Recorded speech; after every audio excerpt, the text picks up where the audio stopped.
Жақсы. Так, бізде сабақ. Запись басталды. Екі өлшемді массив дегенімізді бір түсіндіріп жіберейін. Екі өлшемді массив деген не еді? Мына жаққа жазып жібере қояйын, иә. Екі өлшемді массив.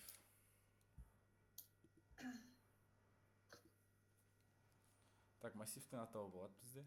Екі өлшемді массивтің. И мынау бізде қандай массив?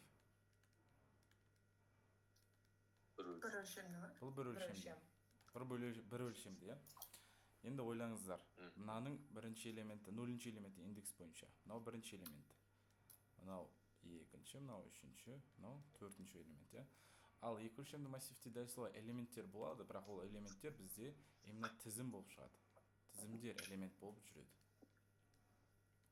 Тізімдер элемент болып жүреді. И мына жақтан тағы бір жауып жүреді. Осы бізде екі өлшемді массив болады. Енді осы екі өлшемді массивте как раз бізде квадрат матрица арқылы диагональдарын табуға болады. Яғни біз қазір екі өлшемді массив мына жаққа жазайын. Екі өлшемді массив, мен уже 3-3 массив жазып қойдым. 3-3 массив. Ең бірінші біз массивті түсініп алайық. И маған керек 52. 52 деген санды шығару үшін маған не керек? Қандай сандар қажет?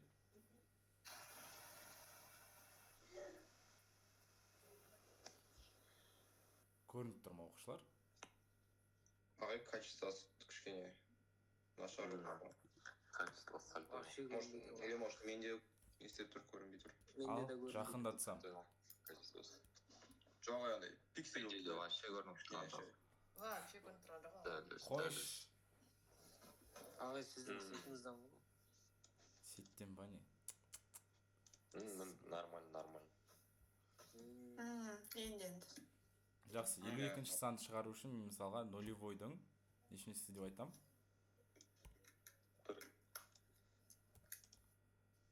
Біріншісі. Біріншісі. Маған не шығарып берді, 52 деген сан шығарып берді. Бұл бізде екі өлшемді массивтегі элементтерге қол жеткізу. Яғни элементтер мына тізімнің, бірінші тізімнің, нөлінші тізімнің индекс бойынша бірінші элементін алдық. Индекс бойынша бірінші элементі 52 болды. Енді дәл солай бізде элементтердің именно квадрат матрицада өзіндік алу жолдары бар и заңдылықтары бар. Енді бізде екі өлшемді массивті мен презентацияға былай жазатын болсам, презентацияға мына жаққа жазайын.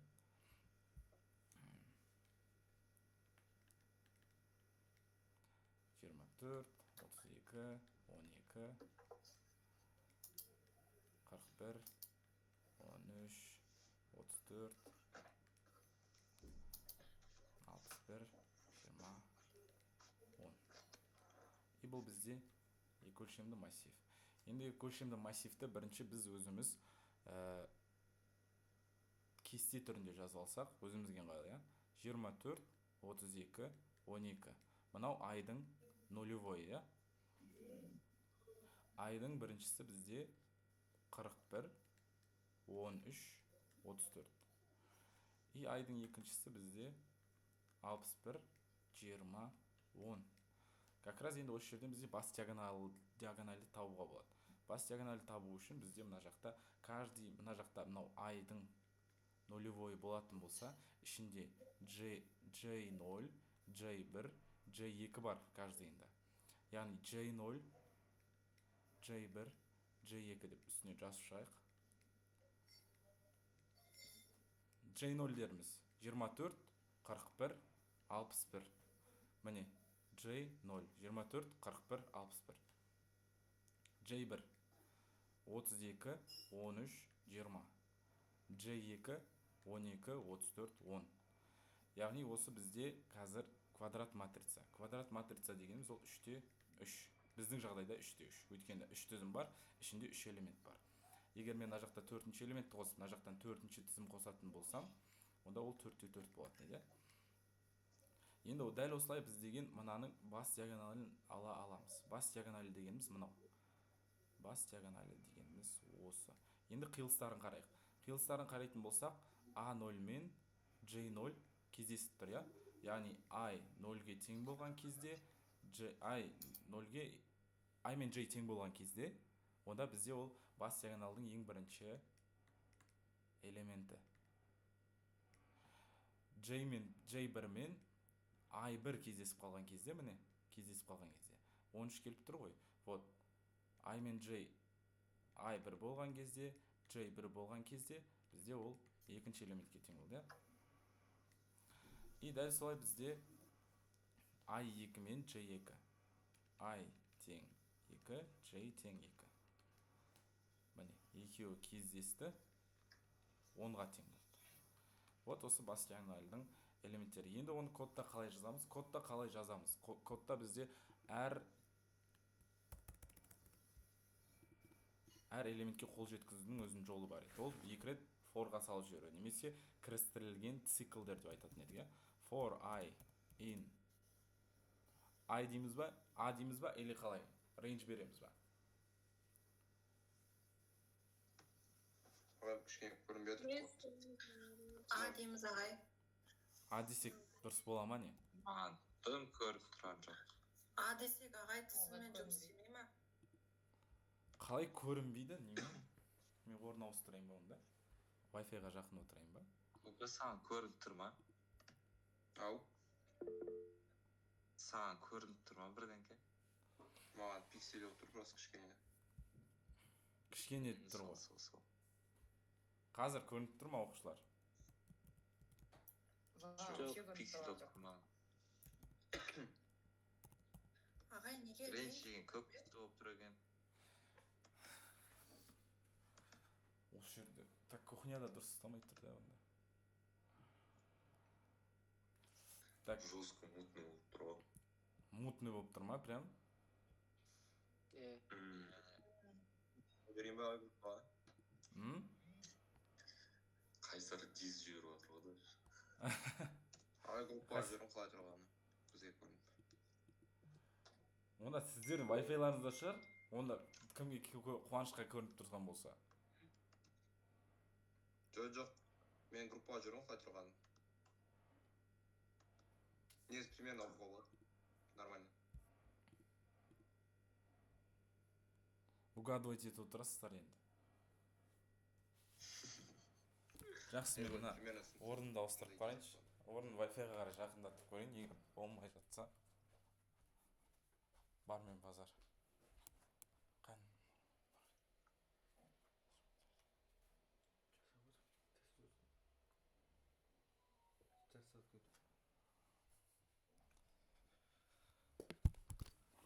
Қазір көрініп тұр ма, оқушылар? Мен Wi-Fi-ға жақындадым енді барынша. Сәл. Иә. Сәл. Окей. Жақсы, мен Лена деп жаздым да. Не үшін Лена деп жаздым? Ұзындығы. Ұзындығыны. Яғни ұзындығы, я дұрыс. Мынау 1, мынау 2, мынау 3. Ұзындығын санаған кезде біз 1-ден бастайтын едік, 3 болып тұр қазір. Мысалға, сіз білмейсіз мына тізімді, и сіз сразу тупо мына жерге 3 деп жазуға болмайды. Тізім білмейтін болсаңыз, ол мысалы 4 немесе 5 ұзындығы сондай болуы мүмкін, сондықтан Лена дегеніміз более дұрыс вариант. For J деп жазамыз. For J in range. Range'дің ішіне не деп жазамыз? Len A и оның I деп жазамыз. Неге? Өйткені қарасаңыздар, I ең бірінші неге тең болады? Мынаған тең болмай ма? Дұрыс па? Бірінші I-ларды көрейікші, I қалай болатынын көрейік міне. For I in A дейікті. Аның ішіндегі I-лар қандайға тең болады? For I in A, print I деп жазайық. Print I деп жазайық. Қарасаңыздар, I-лардың мәні. I-дің бірінші мәні мынау болды, екінші мәні мынау болды, үшіншісі мынау көрініп тұр ғой. И мен мына жақтан for I in range-ға саламын. Range-ға саламын да. Және len анысын саламын. Яғни I-дің мәндерін сіз қазір біліп отырсыздар. I-дің мәндерін біліп отырсыздар.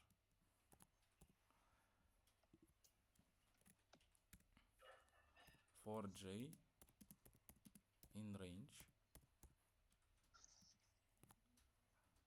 айдың мәнін білгендіктен біз len аның и каждый ай өзгеріп отырады ғой, дұрыс па? Айдың мәні өзгеріп отырмай ма? Айдың мәні бірінші мына үшеуіне тең болады, потом мына үшеуіне тең болады, потом мына үшеуіне тең болады. Яғни каждый раз біз айдың мәнін өзгертіп отырмыз. И мысалға ол не үшін керек? Мынау 73-тен кейін мысалға ол жерде 34 деген сан тұрып қалуы мүмкін да.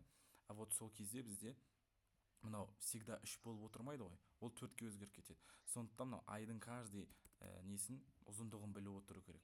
Сол кезде бізде барлық сан қамтылады. Енді біз қазір ай деген 0-ден басталатын болса,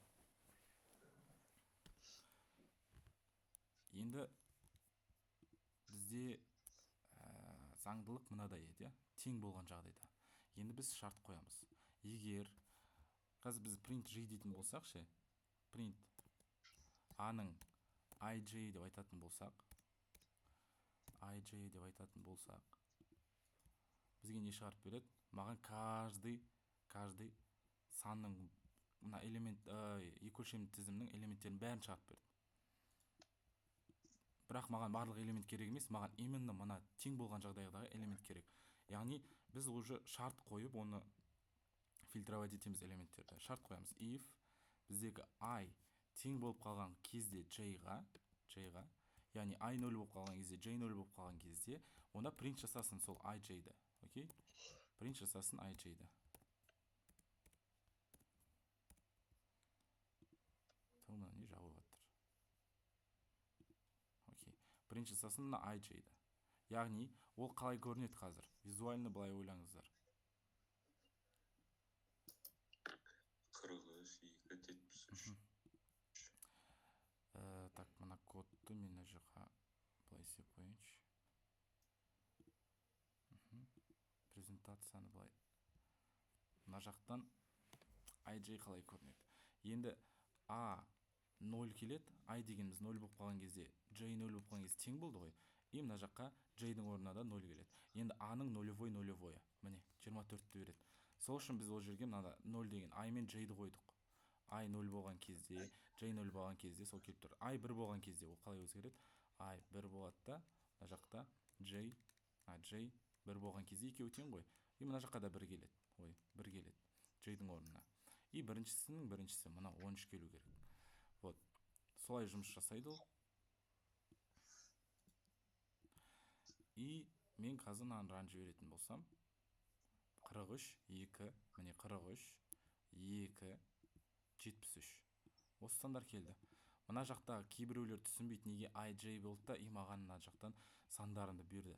Просто біз деген аның i-ншы тізіміндегі j-ншы элементті алып жатырмын дейсіздер. i 0-ге тең болған кезде, j 0 болған кезде шығып кетеді. Жақсы, бас диагонал өте оңай, оны түсініп алған шығарсыздар. Келесі бізде бас диагональдан кейін бас диагональдың сол жақ астыңғы бөлігі. Сол жақ астыңғы бөлігі дегеніміз не? Мынаған қарайтын болсақ, қарайтын жер қалмай қойыпты ғой. 41, 61, 21. Осылар бізде астыңғы диагонал, бас диагональдың сол жақ астыңғы бөлігі. Сол жақ астыңғы бөлігі қандай заңдылықпен жүреді? Мына 41 j 0 болған кезде, i 1 болған кезде 41 келіп тұр. i 1 j 0. И мына жақта 61. 61 дегеніміз i 2 болған кезде, j 0 болған кезде келіп тұр. И мына жақта 20. 20 i 2 болған кезде, j 1 болған кезде. Яғни заңдылық қарайтын болсаңыздар, i всегда үлкен болып тұр, мынадан. Яғни былай жасақ болады шарт. Так. i үлкен j-дан. Шартымыз осылай. Бұл бізде бас диагональдың сол жақ астыңғы бөлігі. Енді оны өзгертеміз.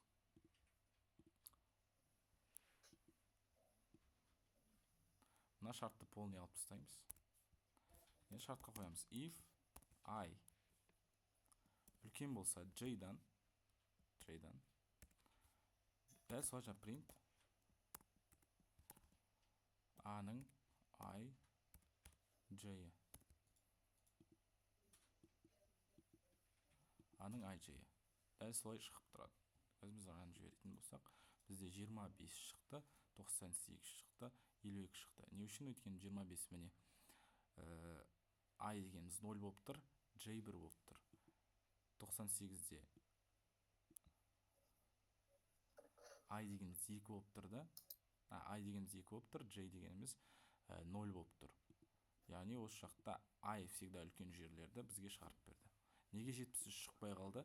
Өткені қарасаңыздар, I дегеніміз мынау I-дың 0-шісі, мынау I-дың 1-шісі, мынау I-дың 2-шісі. Яғни 2-нің 2-ші элемент болып тұр. Яғни I мен J тең болып қалып тұр. Сондықтан 73-ті алмай қояды. И басқалар да шартқа келмейді. Мысалға мына жақта I-ымыз мына жақта 1-ге тең, ал J 0-ге тең. 25 келді.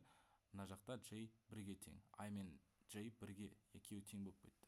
Мына жақта J даже үлкен болып кетті I-дан. I 1 болып тұр да, J 2 болып кетті. Сондықтан 38-де кірмейді. Мына шартқа қайсысы келеді, соны шығарып беріп отыр. Яғни шарт бойынша бізде ол бас диагональдің сол жақ астыңғы бөлігі. Мына жақтағы бізде 4-те 4 жазғанбыз. И 4-те 4-те де осылай шығарып беріп отырады. I мен J-дің жұмысын түсіндіңіздер ғой оқушылар. Неге ол жаққа 0 мен 1 барады деген сияқты. Бас диагональдің оң жақ астыңғы бөлігі, оң жақ үстіңгі бөлігі. Оң жақ үстіңгі бөлігі, мына жақтан мен жаңадан жазып жібере қойыншы. 43, 52, 23.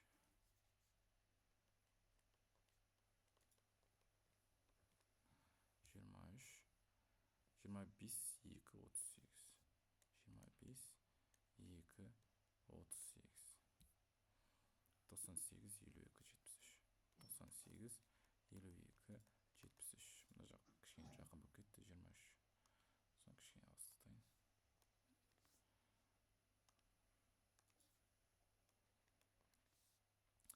Так, бас диагонал мынау. Астыңғы бөлік мынау. И үстіңгі бөлік мынау. Үстіңгі бөлікке қол жеткізу үшін біз мына жақтан I-ларды жазып шығайық. I, мына жерге I деп жазайын. 0-ші болып тұр, 1-ші болып тұр, 2-ші болып тұр. J деп жазайын. 0-ші, 1-ші, 2-ші. Енді біздің шарт былай болу керек. Мына жақта I 0 болған кезде, J 1 болған кезде бізде 52-ні беріп тұр, иә? И мына жақта дәл солай I 0 болған кезде, бірақ J 2 болған кезде 23-ті беріп тұр. И мына жақтан I 38 келіп тұр. I 1 болған кезде, J 2 болған кезде бізде 38 беріп тұр.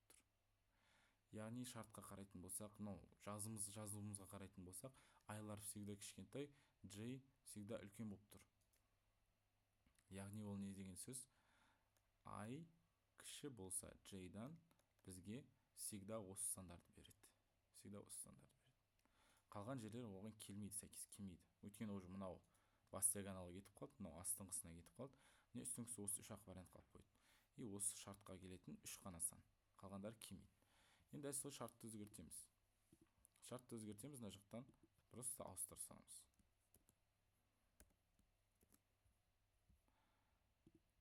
Маған 52, 23, 38 берді. Так, 52 дегеніміз мынау, 23 дегеніміз мынау, и 38 деген мынау. Дәл солай, мына жақтан просто былай визуально былай жазып қояйық. For I in A дейік та. Каждый элементті шығарып қояйық. Print I деп.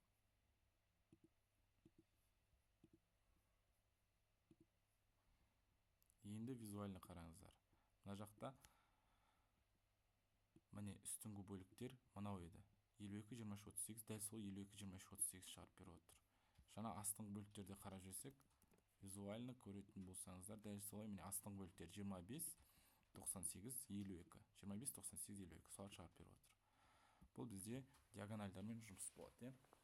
Диагональдар осы ОБТ-ға пробныйда келген кездер болды ма сіздерде оқушылар?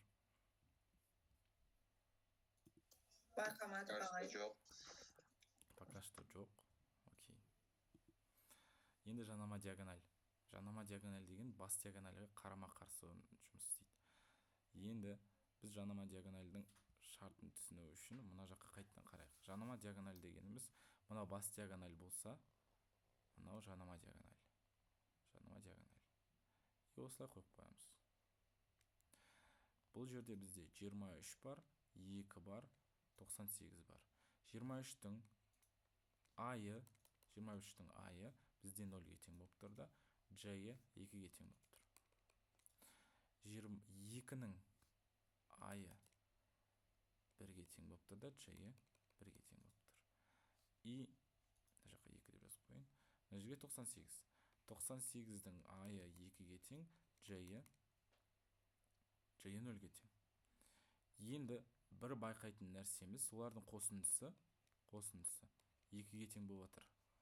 0-ді 2-ге қоссаңыз 2, 1-ге 1-ді қоссаң 2, 2-ге 0-ді қоссаң да 2 шығып тұр, я? Бірақ бізде бұлай жазатын болсақ, логика бойынша бұлай жазуға да болады да, шартты бұлай. 2 деп жазатын болсақ.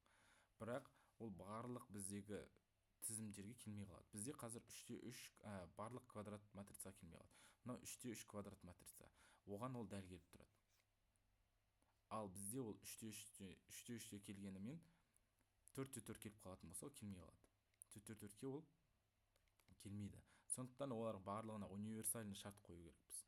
Егер мына жақта 3/3 болатын болса, ln a-мыз нешеге тең? Ln a нешеге тең? 3-ке тең ғой. Сонда бізде i-ға, j-ға қосатын болсақ, и n дегеніміз мысалға мынау ln a болсын, я? n-нен азайтамыз 1-ді.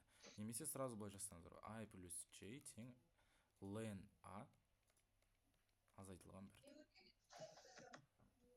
Яғни мына жақта 2 шығады, мына жерде де 3-тен азайтамыз 1-ді, 2 шығады. Екеуі тең болып тұр. Енді шартты қойып қарайық. Шартты қоятын болсақ, мына жаққа i плюс j дейміз. Тең дейміз. n минус 1-ге. Неге 2 тең деп жаздым? 1 тең жазуға бола ма? Салыстыруға.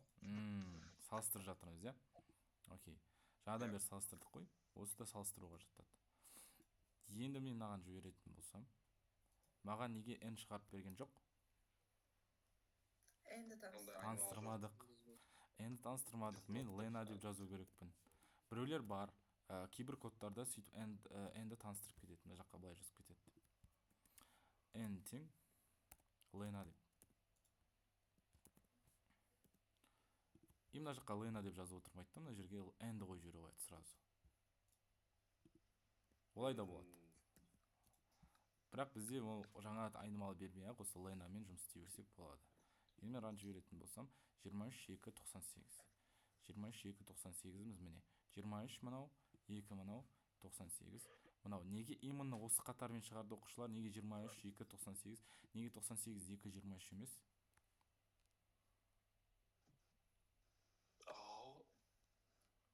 Неге 98/2/23 деп шығарған жоқ? Именно 23/2/98 деп осындай қатармен шығарды. Үстіден астағы. Өйткені ол бірінші мынаны тексеріп шығады, каждый элементін, потом мынаны тексеріп шығады, и сосын мынаны тексеріп шығады. Окей. Енді бізде жанама диагональдің негізі кітапта айтылмаған, бірақ жанама диагональдің сол жақ және оң жақ бөліктері бар. Оны табудың да қандай айтсам болады, заңдылықтар бар. Мен бізде өзіміздің мына сандарды 43, 52, 23 деп жаздық қоя. 43, 52, 23 қайттан жазайын да. И сол жақ және үстіңгі оң жақ бөліктерін қарайық. Бірақ кітапта айтылмаған, сондықтан ол қатты маңызды емес. Но главное сіздердің логикаңыз көрейін деп едім, қалай 25, 2, 38. 2, 38. И бізде 98, 52, 73. 98, 52, 73. Осы бізде жанама диагональ, ja? Жанама диагональдің бізде астыңғы бөлігі бар, оң жақ астыңғы бөлігі. Оң жақ астыңғы бөлігі. Дәл сол сияқты. Дәл біздің жаңағы оң жақ үстіңгі бөлігі болды ғой, бас диагональда. Бізде мына жақта астыңғы бөлік. И осының бір какой-то бір заңдылығы бар. Заңдылығына қарайтын болсақ, мынау айдың нулевойы, біріншісі, екіншісі, J-дің нулевойы біріншісі, екіншісі, иә. Енді астыңғы бөлігіне қарайтын болсақ, 38 тұр, 52 тұр, 73 тұр. Заңдылыққа қарайтын болсақ, 38 тең айдың біріншісіне тең болған кезде и J-дің екіншісіне тең болған кезде. 52 бізде айдың екіншісіне, J-дің біріншісіне. И 73. 73 бізде айдың екіншісі, J-дің екіншісі.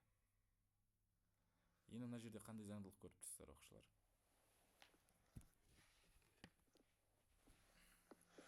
келмейді ғой заңдылыққа. Заңдылыққа келмей ма? Келмей тұр ғой. 73-те екеуі де 2 болып 4 болып тұр. 38-дің 53 болып тұр ғой.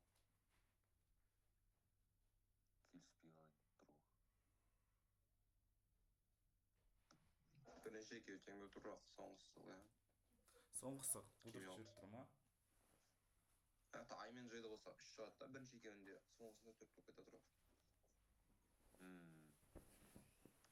Аха. Былай істейтін болсақшы, қараңыздар. I мен J-ді қосқан кезде неше болып тұр? 3 болып тұр, иә, мына біріншісінде. И оны біз n деп алатын болсақ та болады да. Бірақ біз каждый раз өзгертіп отыруға да болмайды ғой. Каждый цикл сайын. Мысалға мына ол нәрсеге мынаған келіп тұр, иә. Өйткені n бізде 3 қой. Мына екеуіне келіп тұр, бірақ мынаған келмей қалды. I бізде 2, J деген 2.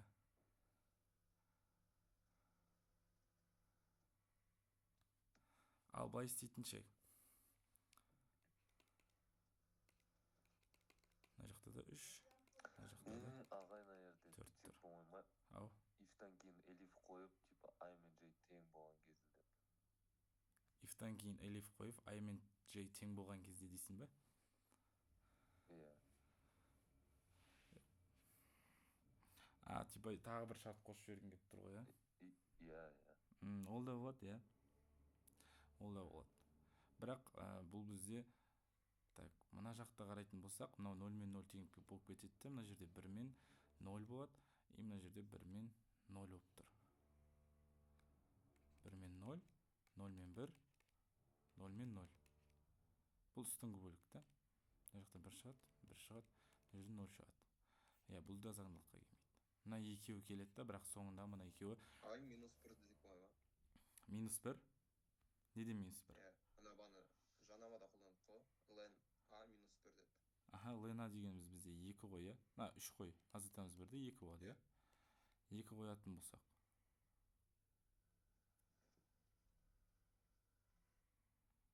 Былай істесекші. Қараңыздар. Len аға. Так, минус 1-ді қойсақ, ол бізде 2 болса, и ол 2 всегда мынадан үлкен ғой, мыналардан. Дұрыс емес пе? Яғни былай қоятын болсақ. Қойып қарайық қане. Бізде I мен J қосындысы үлкен болса, Лена минус 1-ден дедік па? Лена минус 1-ден, иә? Окей, енді жіберіп қарайық. Бізде 38, 52, 73 шарп еді. Так, 38, 52, 73. Неге мұнан шарп еді бізге? I мен J-дің қосындысы дедік қой. Так, I мен J-дің қосындысы. Ау. Кіші қою керек қой, кіші. Мен үлкен деп жібердім ба? Вот. Онда біз уже ананы да тауып алдық, дұрыс па? Біз деген астыңғы бөлікте де тауып алдық қой. Қарасаңыздар, мына жақта біз 43-ті таптық, 52-ні таптық, 25-ті таптық, иә? Бұл үстіңгі бөлігі. Яғни, мына жаққа қоятын болсақ, бұл бізде астыңғы бөлігін шарп береді. 38, 52, 73. Оғанда заңдылық табылды. Яғни біз деген жанамаға былай істедік. Сосын астыңғы бөлікке дедік па? Бізде 73. Астыңғы бөлік қой. Астыңғы бөлікке былай жасадық, үстіңгі бөлікке былай жасап отырмыз. И каждый раз n-нан минус 1 алып отырып. Все. Жаңағы біздің бас диагоналдікіне ұқсас қой. бас диагоналда біз деген тең дедік, сосын үлкен дедік, кіші дедік. Мына жақта да тең дейміз да, үлкен, кіші. Просто мына екеуін орындарына ауыстырсақ болады. Так, list of lists. Example. Мына жақта программа не ойнап тұр. Мынаны шығаратын болсақ, бұл шығардық қой енді, керек емес. Жанама диагональдікін білеміз. Дәл осылай copy-paste жасай салайын енді. Copy-paste жасай салайын.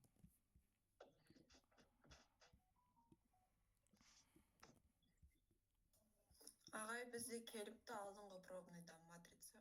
Да? Екошемный массив кепті. Бірақ ше, бұл жерде атай стандарт жазып болып баған. Типа I плюс G, foreign range, бірдеңе деп сөйтіп кеткен екен.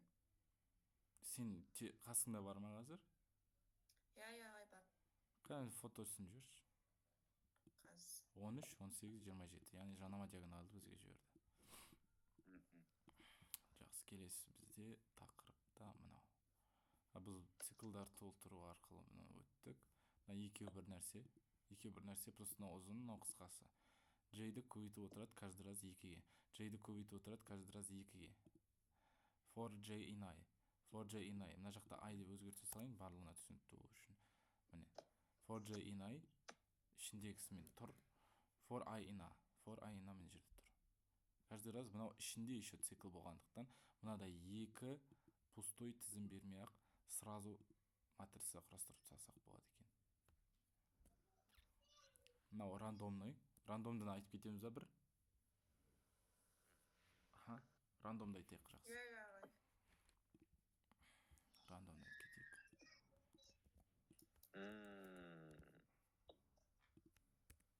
Қай, жібердің ба, Ару?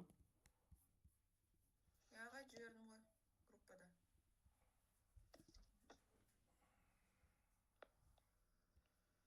Так, матрица келген. Ажа, бізде қысқартылған түрін қойып қойған көрдіңіздер ма? Мына жақта қысқартылған түрі. Міне. Мына түрі тұр да, мына түрі. Негіз, мына ұзын түрі ғой соның. Дәл осы жолдың. Бәрі бір жол атып саған. Не істейді? Айға J-ді қосып отырады. Так, 4 рет, сосын не істеген бізге Python тілінде екошемный массивке қатысты код берілген сұрақтарға жауап беріңіз дейді. Берілген матрикс өлшемі қандай? Матрикс өлшемі 4-4. Міне өткен жерде range 4 деген, мына жақта да range 4 деген, окей? Сосын не істеген? D1 айнымалысы ненің қосындысын табады? D1 айнымалысы бізге бас диагональдың. Қай жерде? Негізгі диагональ, міне, негізгі диагональ. Енді оқушылар қараңыздар, бас диагональ дегенімізді неге ай деп қойған түсіндіріп жіберейін. Не үшін ай? Неге алып тастайын онда. Былай істейтін болсақ, бас диагональ қалай табатын едік? Егер I мен J тең болып қалса дедік, Егер былай істейтін болсақ,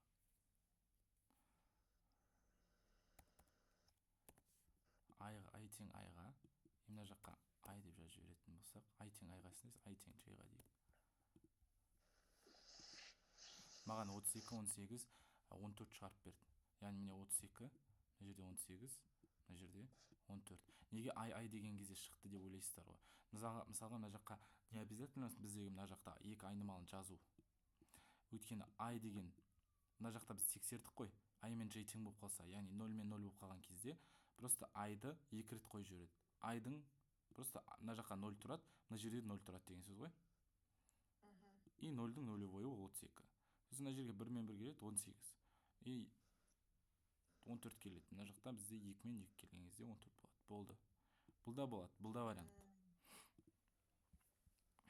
Оны сен басқаша белгіледің ба? Тек Ой, ағай, ол кезде өтпедік қой біз. Енді келесіде жарасын ба? Жас. Берілген кодта қосалқы диагональдың индекстері қалай анықталады? Мына жақта қосалқы диагональдың индекстерін қалай анықтаған? Міне. Қосалқы деген жанама. Жанама ғой. Жанама. Әртүрлі баспа, әртүрлі айтқасын, ағара негізгі және қосалқы деп басқаша айтып кеткен. Но кішкене логика қоссаңыз, ол түсінікті ғой. негізгі және бас болса ол қосалқы сірә жанама болады. Екі диагональ бар ғой. Енді бізде мына жақта мынау деген 8-ші жол, ол 8-ден 10-ға дейін ол бізде бас диагональға арналған. Мына жақта бізде ол барлығының қосындысын тауып жатыр, барлық мына сандардың. И мына жақта бізде соңғысында мына жерде 3 азайтылған I дегеніміз бізде осы именно мына с болып табылады. I мен J деген келмейді сірә. Келмейді, иә. Мына жақта уже матрицаны құрып жатыр D вариантында. Мына B вариантында I мен J ол мынанікі, яғни барлық сандарды қосып жатыр. A вариантында бас диагональ, яғни негізгі, қосалқы етеді. Қай айнымалы барлық элементтің қосындысын тауып жатыр. Ол бізде міне с айнымалысы. Не де болады.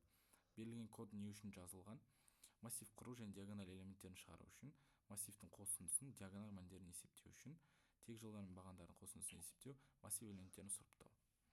Бізге қосындысын тауып жатыр ғой, массив элементтерін қосып жатыр ғой бір-біріне. Яғни сонда массивтің қосындысын, диагональ мәндерін есептеу үшін. Онда В вариант болып кетеді. Болды. Осымен жыртасыздар енді бұйырса. Минимум 40 дейсіз ғой. Минимум 40 қой сіздерде. Басқа вариант жоқ. Енді келесі бізде сұрақта жаңа I мен I'ды айттым ғой. Ағай, Иә. қазір бірге дейін осы массивтерді бітіріп тастап, сосын жаңа сұрыптау дегенді өтсе қалай болады? Мен сұрыптауда бір-бірін өтейін деп жатырмын, кіресіздер ма? Өзіміз өте салайықшы, ағай. Сөйтейік па? Окей. Иә. Болды. 1 сағатта үлгеретін шығармыз. Иә. Үлгересіздер ғой. Тыңдап отырсаңыздар енді. Ару, Марлен дауысын естіп жаттым. Басқалар тыңдап отыр ғой. Әйтеуір шай ішіп отқан жоқ па? Әженің мамасының шайын ішіп отқан жоқ па? Өшіріп қойып. Басқалар ұйықтап қойған шығар. Жақсы, кетті. Мына жақта реакция тастаймыз достар деймін.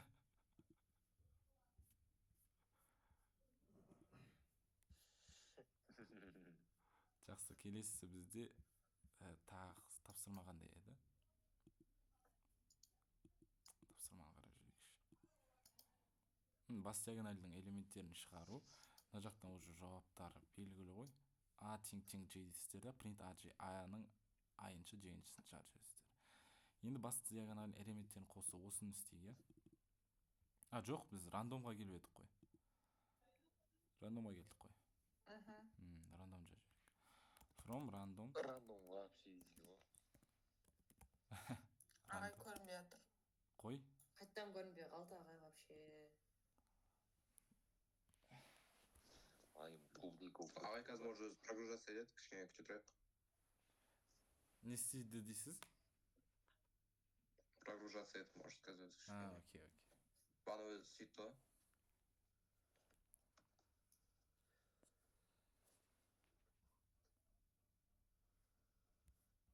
И тема. Болды. Көрінді. From random.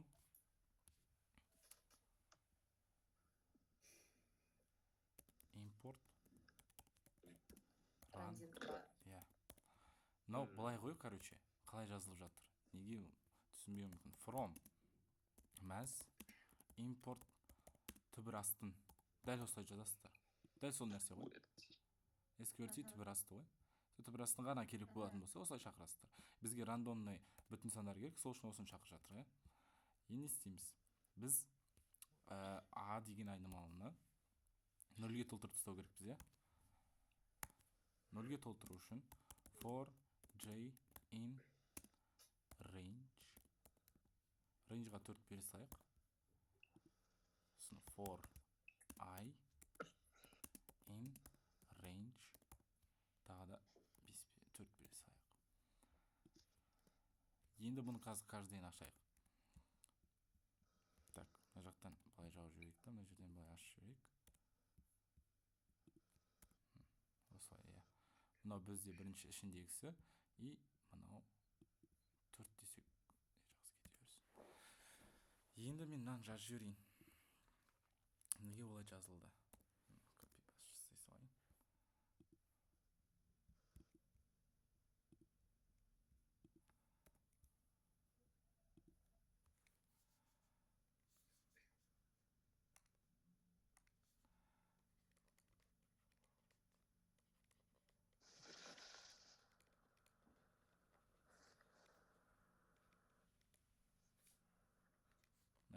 үлкен несі болады, тік жақшасы болады. Сосын және for I.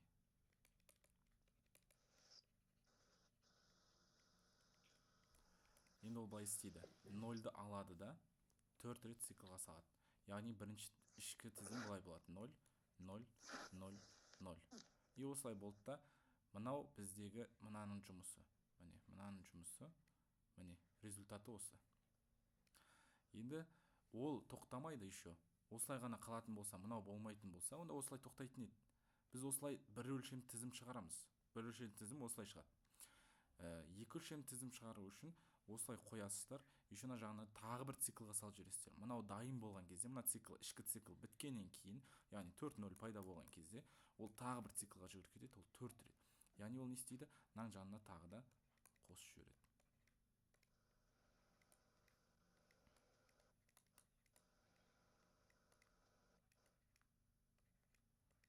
Жазу деген кетіп қалды ғой. Бразилияда ғой. Аха.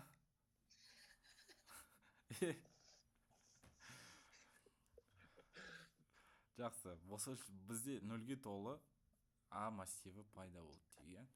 Мына жақта print A деп көрейік. Менің айтқан шығу керек сол кезде. Міне, маған не істеді? 0-ге толы 4 өлшемді, 4×4 квадрат матрица берді. Енді біз не істейміз? Оны рандомды санға толтыру керекпіз. Рандомды санға толтыру үшін біз каждый элементке қол жеткізу керекпіз. Яғни бірінші 0-ге қол жеткізу керекпіз, оны рандомдыға толтырамыз. Екіншіге мынаған, яғни for I in range 4 дейміз. Немесе мына жаққа n тең 4 деп ше. n тең 4, m тең 4 деп қойып, мына жаққа nmді қойсаңыздар да болады. Каждый раз сан жазбай ақ, осылай әріптерін қойып отырсаңыздар. For j in range m дейміз. Енді каждый раз теңестіріп отырамыз. A-ның ij-і тең болады рандомный бүтін санға. Рандомный бүтін сан бізде неше? 1 мен 9 арасы дедік па? 1 мен 9 арасы дедік. И мынаны қазір print A-ны қайттан жазайын.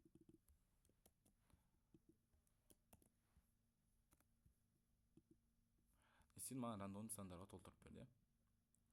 Қалай жұмыс істеп жатыр? Өйткені біріншісінде ол 0 мен 0 келеді. Яғни мына 0-шісіне келеді. И ол 9-ға тең болады. Сосын 0 мен 1 келеді. Мына ij қалай жұмыс істейтінін қайттан айтып жіберейін. I мен j не үшін істейді? I 4 дедік қой. I негізі 4-ке, яғни 0, 1, 2, 3 болу керек. J неше болу керек? Дәл солай 0, 1, 2, 3. Енді I-дің 0-і келген кезде J-дің циклы басталып кететіндіктен ол J-дің 0-ін, 1-ін, 2-сін, 3-ін өткізіп отырады. Сосын I 1 болған кезде J қайттан басталып кетеді. 1, 2, 3 болып қайттан өтеді. I-дің екіншісі келген кезде J тағы да солай өтеді. 3 деп. I-дің үшіншісі келген кезде де J тағы да циклын бастап жүргендіктен, сонда I деген ол всегда күтіп отырады келесі мынаған өту үшін J-дің циклы біткенін. Мынадан мынаған өту үшін мына J-дің циклы біту керек. Мынадан мынаған өту үшін мына J-дің циклы біту керек. Яғни план бойынша ол былай болады. I 0 болған кезде J 0 болады. Потом I 0 болған кезде J 1 болады. 0 болған кезде 2 болады. 0, 3. Енді мына жақта қарайтын болсақ, мынау 0-ші элемент, 0-ші тізім, и оның 0-ші элементі мынау. Мынау 0-ші тізім, оның 1-ші элементі мынау. Біз каждыйына тоқталып жатырмыз сонда. 0, 2-ші элемент, 3-шісіне. Дәл солай келесінде 1-0 болған кезде ол мынау 1-шісінің нулевойы. 1-1 болған кезде 1-шісінің 1-шісі. 1-2 болған кезде 1-шісінің 2-шісі. Әр қайсына тоқталамыз. Сол үшін керек бізге кірістірілген цикл. Мына жақта каждый раз сонда I мен J-ның мәні өзгеріп отырады. Біз енді рандомды сандарға толтыра білеміз. Мынаны алып тастасаңыздар болады. Ана 0-дерді көрмей-ақ, сразу маған осындай әр кезде әртүрлі сандар беріп отырады. Өйткені бұл рандомайзер. И диапазонды өзіңіз білесіз мына жаққа. бірден 90-ға дейін десеңіз, сол 90-ға дейін қойып берді. Не 90-ға дейін шығарып берді. Келесі. Ойбай.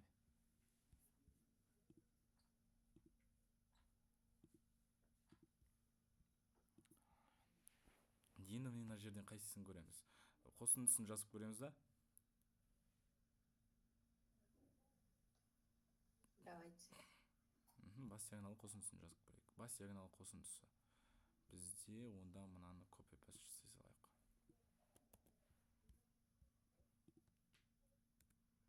Или өзіміз сан берейік пе? Сан беріп шығайық қызыққа. Ішіне не деп жазамыз? 23, 45, 34, 43. Или ауыр сандар берсек, қазір өзіміз түсінбей қаламыз да? Бере берейік ағай осылай. И бірдей болмай ақ қойсын, осындай болсын. 4 болсын мына жерде. Мына жерде 3 болсын. Мына жерде мысалға 75, 2, 13 деген сандар болсын. 4 болсын. Енді біз не істейміз? For I in қалай жасаймыз оқушылар? Каждыйына тоқталу үшін. Рейнжға саламыз да, аға салып жіберсек бола ма? А емес па? Аға салсақ көрейік. Аға салайық. Яғни Жоқ. for I in J I болады. in I. J in I. Аға бізге нені табу керек еді? Ағай рейнжға салмаймыз ба? Оған Қосындысы. қосу керек емес па бізге? Бұлай да қоссаң болады ғой. Жоқ, несін табу керек еді? Қосындысын. Барлық Өз санның. санның ба, или? Барлық санның қосындысы. Санмен бола ма? жаңа айнымалы бермес па? Вот, дұрыс, дұрыс. Кім айтады екенсіз? Альбина ояу екен. Жаңа айнымалы бердік та, енді S-қа всегда қосып отырамыз нені? S плюс тең J. Айды. Ой, Джейді. J-да. Не үшін J-да? Енді ол каждыйдан. Қара, J каждыдан сақталып отыр айдың ішінде. ау, Аның айджин қосып. аның IJ-ін қосатын болсақ, мына жақта range болу керек. Мына жерде range болу керек. Біз уже сразу J деген, мынау 23-ке тең болады бірінші, J потом 45-ке тең болады, J 34-ке тең болады. Сөйтіп отырады. Қазір былай істейді ол. Мына жақтан мен жазып жіберейін, онда for I in A, IJ дегенді. Осында анау каждыйын алып S-қа қосып отырады ғой, иә.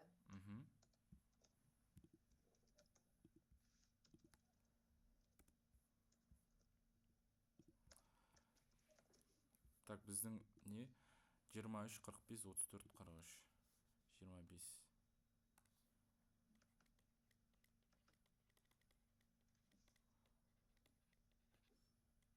Қазір неге AIJ емес?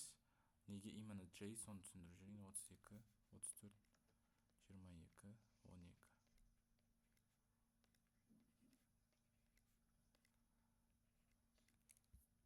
Ағай біріншісінде 4 сан болып кетті ғой. Иә. 75, 2, 13, 4. 75, 2, 13, 4. Әртүрлі бола берсе болады. Біз просто қосындысын Бола бере ма? Иә. Енді қарай не істейміз? For I in A дегеніміз не? For I in A дегеніміз. Бізде негізі for I in range деген кезде I ол қалай болады? I бірінші 0-ге тең болады, I 5 десең мысалға, I 1-ге тең болады, сөйтіп әр нәрсені өзіне теңестіріп отырып, I жүгіріп отырады, итерация жасап отырады да. Ал бізде енді I жүгіру үшін A-ның мәндерін ал дегенбіз. A-ның мәндері I-дың біріншісінде, I-дың ең бірінші мәні мынау болады. Қайда мен мынаны былай жазып отырмын ғой? Былай жазып отырмын. I-дың бірінші мәні 23, 45, 34, 43. Бір өлшемді массив бұл, тізім бұл. I-дың бірінші мәні осы болады. Сосын біз деген мына жақтан сум тапсақ болады сразу. Немесе сум таппай for J in I дейміз да. Енді біз әр элементке тоқталу үшін мына жақта I-дың ішінен каждый элементті алу үшін J деп жазамыз. Мынау I ғой, соның ішінде J мынау болады, J мынау болады, J мынау болады, J мынау болады. J бітпейінше, яғни мына элементтердің бәрін оқымайынша, ол келесі мына I-ға өтпейді. I мынау болады, Сосын ай мынау нулевойда дейік. Айдың біріншісі мынау, айдың екіншісі 34, 22, 12. И каждый раз J мынаған тең болады, мынаған тең болады, мынаған. Енді біз деген S тең 0 деген таныстырдық қой. S қалай жұмыс істейді? S плюс тең J делік, яғни ол S-қа, яғни S басында 0 болды. Оған қосылады J 23, потом қайттан оқиды, 45 болып келеді J, потом 34 болып келеді, сөйтіп каждый раз қосып отырады. Или жаңа сум деген функцияны қойып жіберсек те болады. Сумды қойсақ та болады. Маған 307 деген сан шығарып берді. Енді дұрыс па дұрыс емес па тексерейік. 35 деп. 35 десек 308 деп шығарып береді. Вот 308 деп шығарып берді. Енді біз жаңағындай сумдыкін табайық. Сумдыкін табу үшін не істейміз? Сумдыкін табу үшін for I in I дейміз да. Каждый раз S-қа қосып отырамыз. Сум. Ненің сумын? Айдың сумын. Сол 307-ні шығарып берді. Мен жаңа 34, 35, 34-ке ауыстырып жүрмін. Болды. Осылай істесеңіздер. Мынау қысқа жолы ғой енді. Анендер бағанағы S плюс Ау? тоже істеді ма? S плюс тең J деген тоже істеді ма? Әрине істеді ғой. Қайттан барайын ба артқа? Міне. Қайттан жүгіртейін. Көрмей алмыз. Міне 307 қайттан шықты. Ол да жұмыс жасайды. Немесе жаңа кімдікін істесек болады. Кім еді? Альбин айтты. Рейнжға салып көрейік деп. Жаңа IJ деп айтты ғой. Онда рейнжға салайық. For I in range. Бұл кезде ол мынаның элементтерін оқымайды. Біз чисто индекс бойынша жұмыс жасаймыз қазір. Len A дейміз. For I in... J керек емес қой. Неге? Керек па? Керек именно былай істеу үшін. Жаңа кімдікін, Альбинаныкін қолдану үшін. Len A дейміз де. И как раз осы кезде именно осылай жазу ыңғайлы. AI дегеніміз. Өйткені I бірінші мынаған тең болады, ол 4-ке тең ғой. Біз Len A деп қойсақ ол қате болады. Сосын біреуін оқымай қояды ол. Сосын мынау. Len I ол 3-ке тең болып кетеді. Мына жер 3-ке тең болады. 3 рет жасалады сонда J. 3 рет оқиды мынаны. Мынау да 4-ке тең, вот ол кезде мынау 4-ке өзгеріп кетеді. Мына жер 4 деген сан тұрады мына жерде. 0, 1, 2, 3 болады сонда. Енді былай S-қа қосу үшін біз A-ның I-ыншы және J-ыншы мәндері деп жазып отырмыз. Міне 307-ні қайттан шығарды. Осылай істесеңіздер де болады. Кім қандай жолмен жүргізсе, сонымен істей берсеңіз болады. Келесісі. Так. Енді басшыларын так нөлге теңестіріп жаңа массивті экранға шығарамыз дейді. Қайсысын? Біреуін таңдайық соны. Ағай, сұрыптауды өтпейміз ба? Сұрыптау өтеміз ба? Жақсы, кеттік оны сұрыптауға. Сұрыптау алгоритмдері. Мынаны біз деген сұрыптау. Ағай, біз алдында өттік, кажется, бастадық ба? Кажется емес, бастадық, ұйықтап қалайын дедіңдер ғой. Сол, ағай, қайтадан өтіп жүрейік сол жағын. Басынан бастап па? Екіншісін ба? Или бабылдан бастап па? Бастап, бәрін бастап. Мына вообще қате ғой. Одай жетіп сайын. Көріп қоймаңдар. Бабыл дегеніміз не? Бабыл көпіршік. Қазақшасын жаттап алыңдар. Көпірік деп айтады, немесе көпіршік деп айтады. И оның бір жұмысы, ол ең үлкендерін шығарып жүреді үстіге. Типа салыстырып. Ең жай жұмыс жасайтын нәрсе. Қазір мен мына жақтан кітапты ашып жіберейінші. Қайда кітап? Ағай, онлайн өткен күшті екен, спокойно. Ешкім сөйлемейді. Онда каждый раз сабақтан кейін онлайн қоямыз ба? Үйге барғанда. Сөйтейік.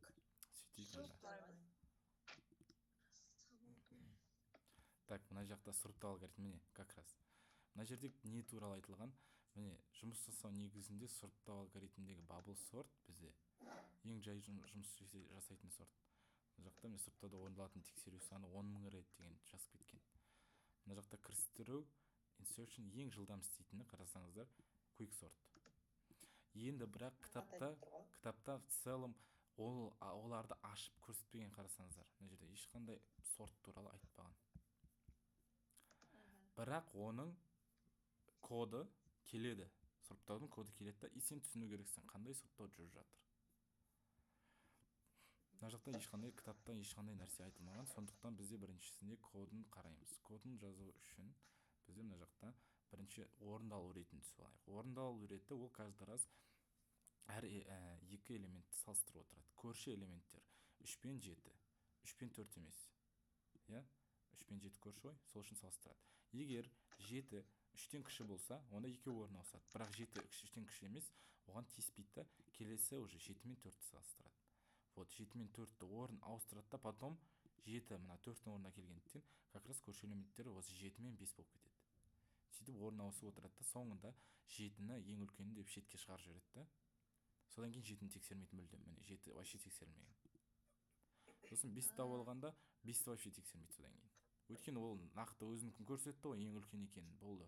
Барлығымен тексерілді. Айнау, типа біз алдында 5-ші күн түстен кейін жазған емес па? Иә. Иә. Енді мына жұмысын қарайтын болсақ, len a минус 1, len a минус 1 минус i деген. Мына жақта мына нәрсе бізде негізі сұрыптау алгоритмдері всегда тізімге жасалады. Мынау тізім ғой, бір өлшемді массив, екі өлшемді емес. Енді бірақ неге i мен j жүр? Соны түсіндіңіздер ма? Біз деген всегда екі өлшемді массивте i мен j қолданамыз ғой, неге бір өлшемді массивке i мен j қолданған? Соны мен тоже түсінбедім ағай. Өйткені ол I мен J-ден просто айнымалылар. Ау?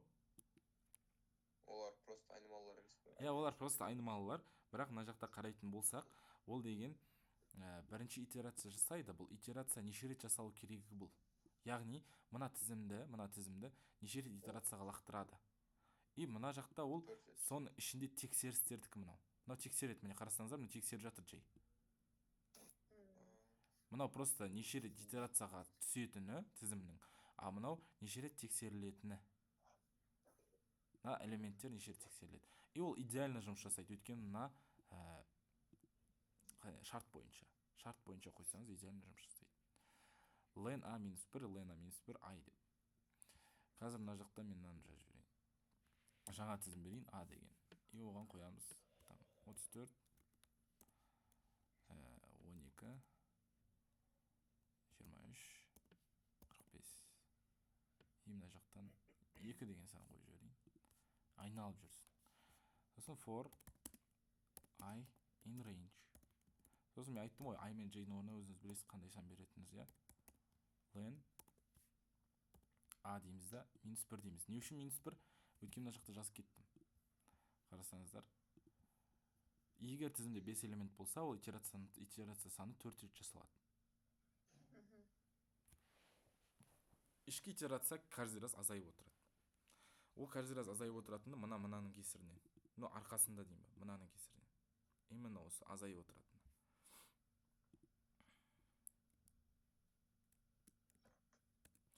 For J. Экран көрініп тұрма оқушылар? Иә, ағай. Len A. И қазір мен len A мен азайтылған I-ды бір ашып көрсетші. И бізде не істейді? Шарт қоямыз, шарт. Егер біздің A-ның J-ы үлкен болса, A-ның J плюс 1-нен үлкен болатын болса, не істеу керек? Олар өзара орындарын ауыстыру керек, өзара орындарын ауыстыру керек. Өзара орындарын ауыстыру үшін сіздер былай істесеңіздер болады. Кейбір кодтарда былай келеді. Ол өте тез жолы. Еще біз selection'де де осындай нені қойдым ау деймін. Swap. Иә. Бізде жаңа 3 жолдың жұмысын бір жолға тығып жіберіп жатыр қазір. Екеуі орын ауысады. Сосын print A дейміз, иә?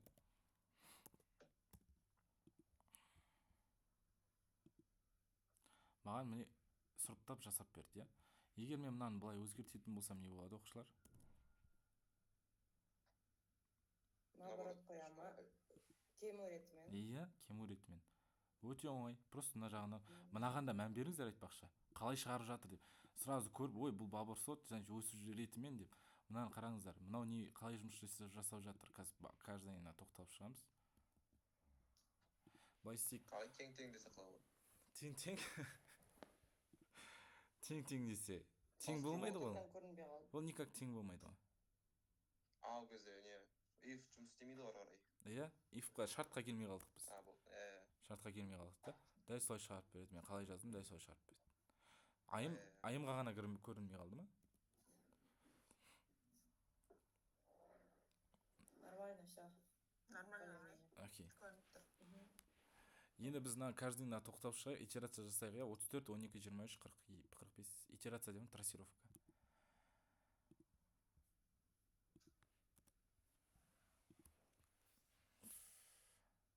Мен уже стандарды ұмытып қалдым. Қандай еді стандар?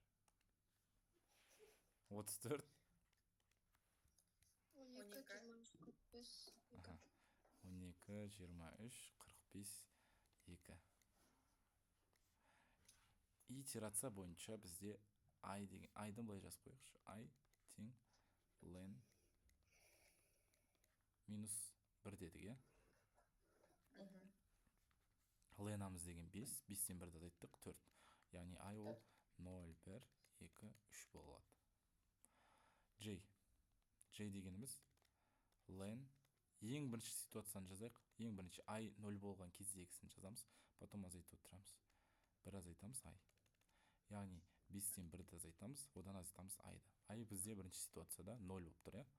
Яғни ол 4 болады. I деген 0 болған кезде J 0, 1, 2, 3. Дұрыс. Осылай болады. Сразу жазбайыншы, схемаға бар.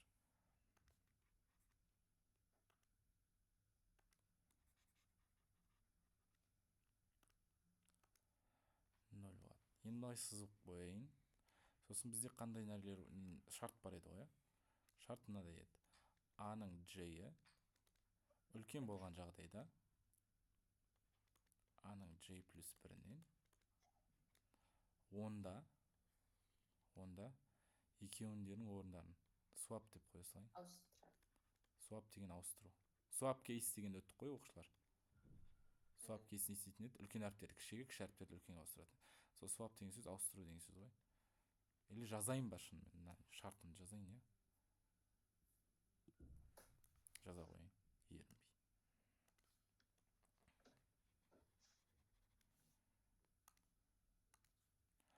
A-ның J-і өтір A-ның J плюс 1-і и орындарын ауысады. Мен бұны сіздерге қалай түсіндіріп едім? А мен Б-ға түсіндірдім ғой, А тең 50, Б тең 40 деп ше?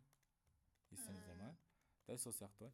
Негізі Python'да мынадай ондай функция жоқ та, басқа C++, C-Sharp'тарда swap деген функция бар.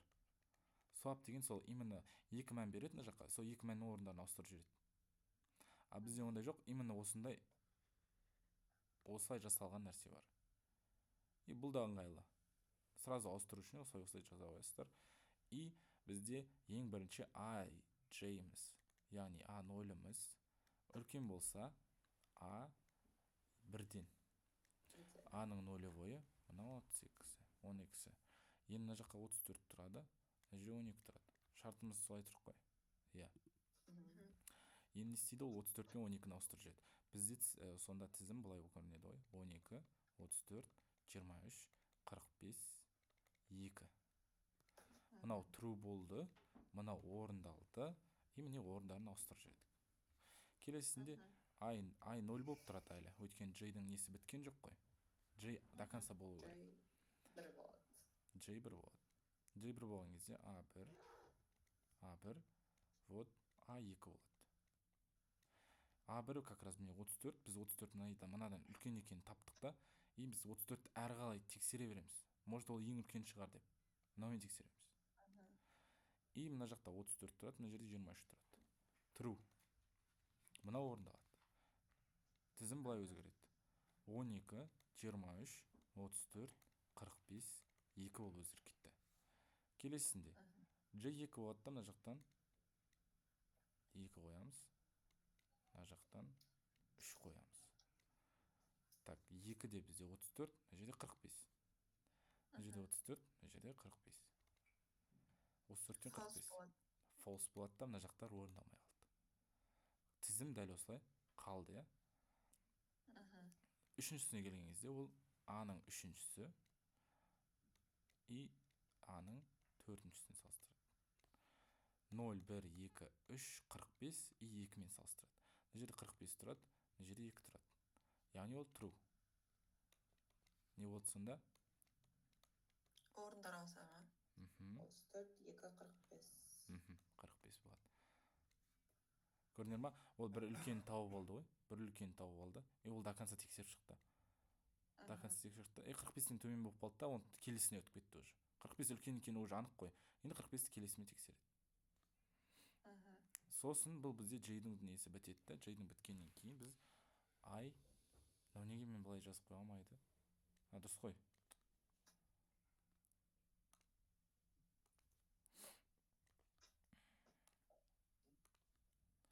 I. Енді мына жақта I 0 болып келді да, I-дің циклы енді келесіне бірге өтеді. Енді бізде мына шарт өзгереді. Мына шарт өзгереді. Не үшін? Өйткені I деген жаңа 0 болды ғой. Енді I 1-ге тең болып кетті. Значит, ол 5 азайтылған 1 азайтылған 1 болып кетті. Түсіндіңдер ма? Сонда ол 4-тен 1 азайтылады, 3 рет жасалады. 3 рет дегеніміз 0, 1, 2 деген сөз ғой. Неге 0, 1, 2? Міне 0, 1, 2. Мынау J плюс 1 болғасын, мынау 3-ті де алып кетеді. Значит, мынаған жетпей қаламыз 45-ке. Өйткені 45 өзі ең үлкенін дәлелдеді. Бәрімен тексеріліп шығып. А дегеніміз бізде нулевой. И мына жақта А1. 0 мен 1 қайттан тексереді. 12 мен 23. 12 мен 23. True ма, false па? False. False. Маған кірмей қалдық. Келесісінде А1 болады. J 2 болады. Яғни мына жақта 23 пен 34 тексеріп жатыр. 23, 34. False. Келесі А2, А3. Мынау екіншісі, мынау үшіншісі. 34 пен 12. True ма, false па? True. True. Яғни мынау орындалу керек, я? Орындалатын болса, ол бізде былай өзгеріп кетеді. 12, 23. 12 тұр ма не бізде? 2 тұр. 2 ғой ағай. 2, 34, 45 болып өзгеріп кетті.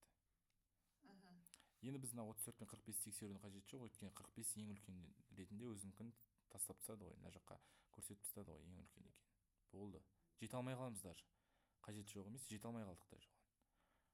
Шарт бойынша жете алмай қалдық. Келесінде бізде J-дің мәні уже J-дің ұзындығы былай өзгеріп кетеді. Біздегі мына жақта 1 болып жүрді, мына жерге 2-ге ауысып кеттік. 2 болатын болса, ол J-діңкі len A, азайтамыз 1, азайтамыз I ғой. I деген 2-ге тең. Значит, 5-тен азайтамыз 1, азайтамыз 2. Ол бізде 2. Ол 0 болады, и 1 болады. А-ның нулевойын тағы тексереді. А-ның біріншісімен. Нулевойына 12, 23. False. Келесінде А-ның біріншісі и екіншісі тексеріледі. Біріншісі 23, екіншісі 2. Вот, как раз бізде true болды, я? Мына жақтан өзгеріп кетті. Бізде тізім 12, 2, 23, 34, 45 болды. Дұрыс па? Біз уже мына 45-ті біріншісінде таптық, 34 екіншісінде, 23-ті уже үшіншісінде тауып алдық. Енді 0 мен 1 ғана болады дедік, кетіп баратырмыз келесісіне. Келесіне өткен кезде 2, мына жерде 3 болады. Біз айттық, қай жақта міне I деген 0, 1, 2, 3 рет болады. Болды, осыдан кейін цикл бітеді. И мына жақта біз J-дің ұзындығы өзгерді. J былай болады. J 5 азайтылған 1, азайтылған 3. Яғни 1 рет қана орындалады. 1 рет қана ол 0 болады. А-ның нулевойы и А-ның біріншісі. Бұл бізде нулевойында 12 тұр, біріншісінде 2 тұр. 12 мен 2. Вот как раз енді бізде 12 true болып қалды да, орындарын ауыстырады. Соңында бізде ол 2, 12, 23, 34, 45 болды. 45. Все. Осы бір bubble sorттікі, иә? Келесінде бізде selection. Или insertion бет. Дублировать етіп қойын.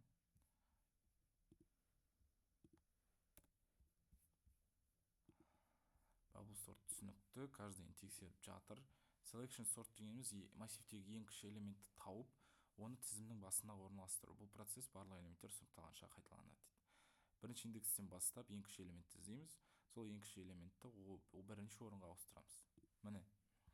Мына жақтан істейді да 2-ні тауып алады, ол ең кішкентай екен. И 2-нің орны негізі мына 4-тің орнында тұр ғой. Сол үшін 2-нің орнына ауыстырып жібереді. Swap жасайды, тағы да swap жасайды. Біз swap жасадық жаңа мына жақта. Яғни бабылда орын ауыстырдық и қатар элементтерді. Ана жерде қатарына қарамайды, ол қай жерде тұр, сол біріншісіне апарып жібереді. Мысалы мына 9-ның орнында тұрса да, оны жаққа 4-ке лақтырып жібереді. 4-тің орнына 2-ні. Сөйтіп 2-ні лақтырып жіберген, потом 3-ті лақтырады, 4-ті лақтырды өз орнына, 5, 7, 9 болды. Енді бізде келесі selection sort'тың мына жақтан кодын қарайық. Кодында не деген? Len A деген, бұл жерде A-ны қысқартпаған, ол 5 рет жұмыс жасайды. I деген 6 рет жұмыс жасайды. Min I деген. Яғни минимум ол 0 деп жазып қоямыз. Ең біріншісінде. Сосын for j in range I плюс 1 len A деген. Яғни I-ға каждый раз I өзгерген сайын ол I өзгерген сайын артып отырады. I 0 болған кезде ол 1-ден бастайды. I 1 болған кезде ол 2-ден бастайды. I 2 болған кезде ол 3-ден бастап отырады. И 6-ға дейін ғой мына жақта санға. If I, J, A min. Яғни миніміз 0 болса, мына жаққа 0 қоямыз. Минді сосын ауыстырып жібереді. Егер мына шартқа кірсек қана min J-ға ауысады. Ал егер шартқа кіре алмасақ, min I болып тұра береді.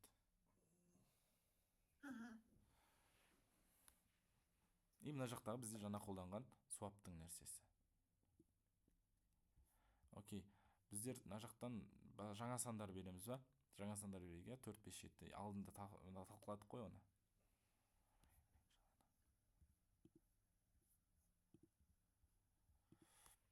Так, жаңа сандар берейік. A тең.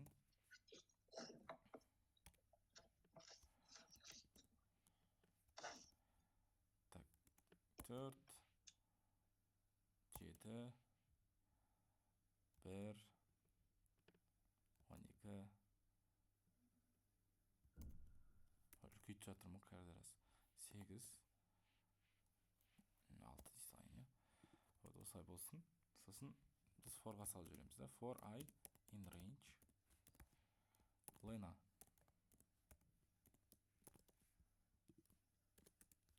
И мына жақта біз minді тауып алатын едік, иә. Min нешеге тең? I-ға тең дедік, иә. Сосын for J. For J in range бізде каждый раз артып отыру керек дедік. Яғни ол бізге не істейміз? I-ға қосып отырамыз. Len A плюс 1. Len A плюс 1. Жақ. I-ға қосып отырамыз ғой, иә? I плюс 1-ға.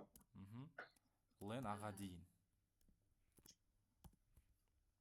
Len A-ға дейін. И біз не істейміз? Шарт қоятын едік. Егер A-ның J-і үлкен болатын болса, A миннен дедік па?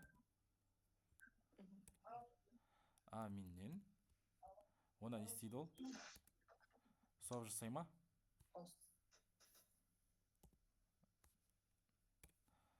A J бүтір A min.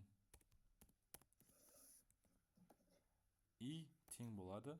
Дәл осы swap жасайды. Swap. Бүтір. Мынау. Енді қараңыздар. Мына жақта бізде деген минді J-ға теңестірмедік қой. Қайда сол? Минді J-ға теңестірген жоқпыз. И мына жақта мынау шығып кету керек. каждый раз. Міне, Мгм. минді G-ға теңестірдік. Мынау формен бір қатарда тұру керек. I деген J. Қазір ол не үшін бір қатарда тұр, соны айтамыз.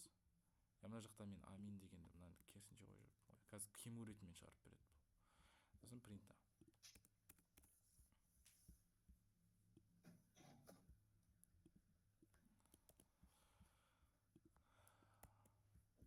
Сандар бердік, біз жүгіртейік. Так, мынаны қайттан шығарып беріп жатыр, қажет емес бұны шығарған.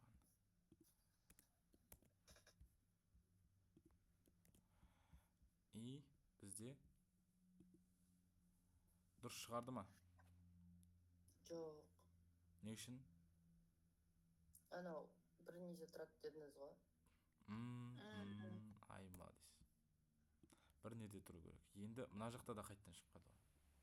Біз бір жерден қате жердік. Қандай жерден қате жеріп отырмыз? AJ мен минді салыстырғанда. Ау? Ана G-дің орнына I болмай ма? Айды қойып жүрдік қой. Давай стрелка наоборот емес пе? Стрелка наоборот. Жоқ. Қояйық қане, наоборот. Мынау. Ой. Мына жақта мен қай жерден жақсы жүрдім? Бәсе.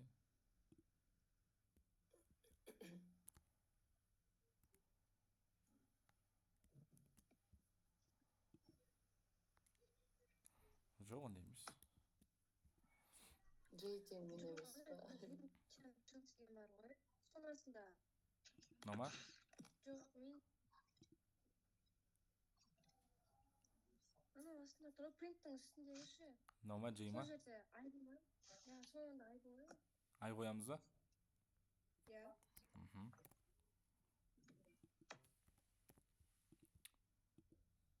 Дұрыс шықты ма?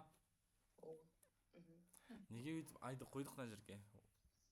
Өйткені біз қара уже J-ді қойып жатырмыз ғой мин ретінде. Енді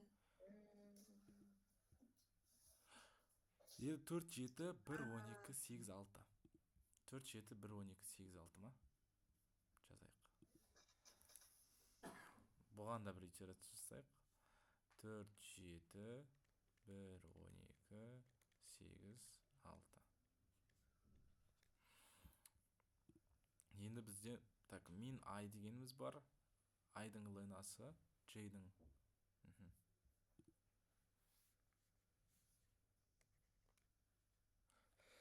Алла. Сау болыңыз. Сау болыңыз. Рахмет. Так, бізде мына неге екі рет сыздым.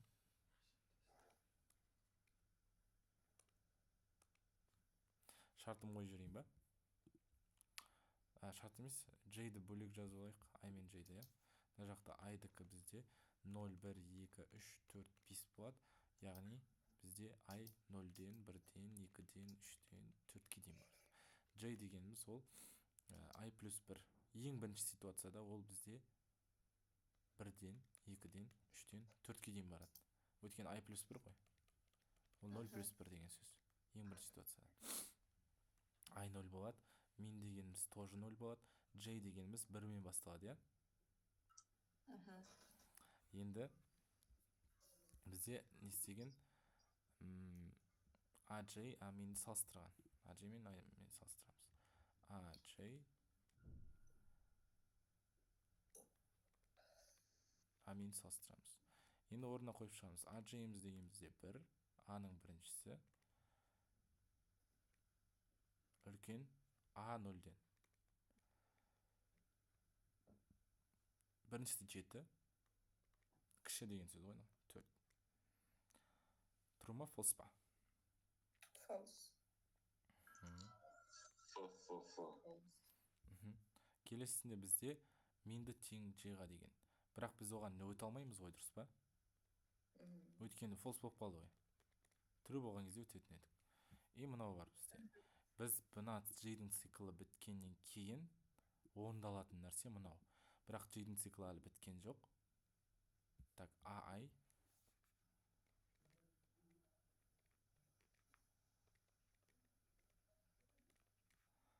сыйдыра аламын екен өзім мамин аджей. J, так, I деген әлі 0 болып тұр, min деген 0 болады да, J бізде 2-ге тең болады. 2. A2 үлкен, кіші A0-ден. Не істейді? A2-міз бізде мынау 1, мынау 4. Бұл жаққа 1 қоямыз, 4 қоямыз. Дұрыс па? True болады. Min тең J-ға. J-иміз бізде неше еді? 2 еді. 2. Енді A-ымыз бізде 0. 0. Орын ауысады min-мен. Min-міз 2. И A2. Каждый раз жазып отырмайын, бір жазайын. A0. 0. Окей. Яғни A0-ымыз 4. A2-міз 1. Бізде тізім бұлай көрінеді сонда. Тізім бұлай көрінеді. Мына жерге жазайын. 2 16 кете салады. 1 7 4 12 8 6. Келесінде бізде мына J-дің циклы біткен жоқ. Біз мынаны бітірдік, мынаны аяқтадық, мынау келеді. 3 келеді J. Min бізде нешеге тең болып тұр енді қазір? 0.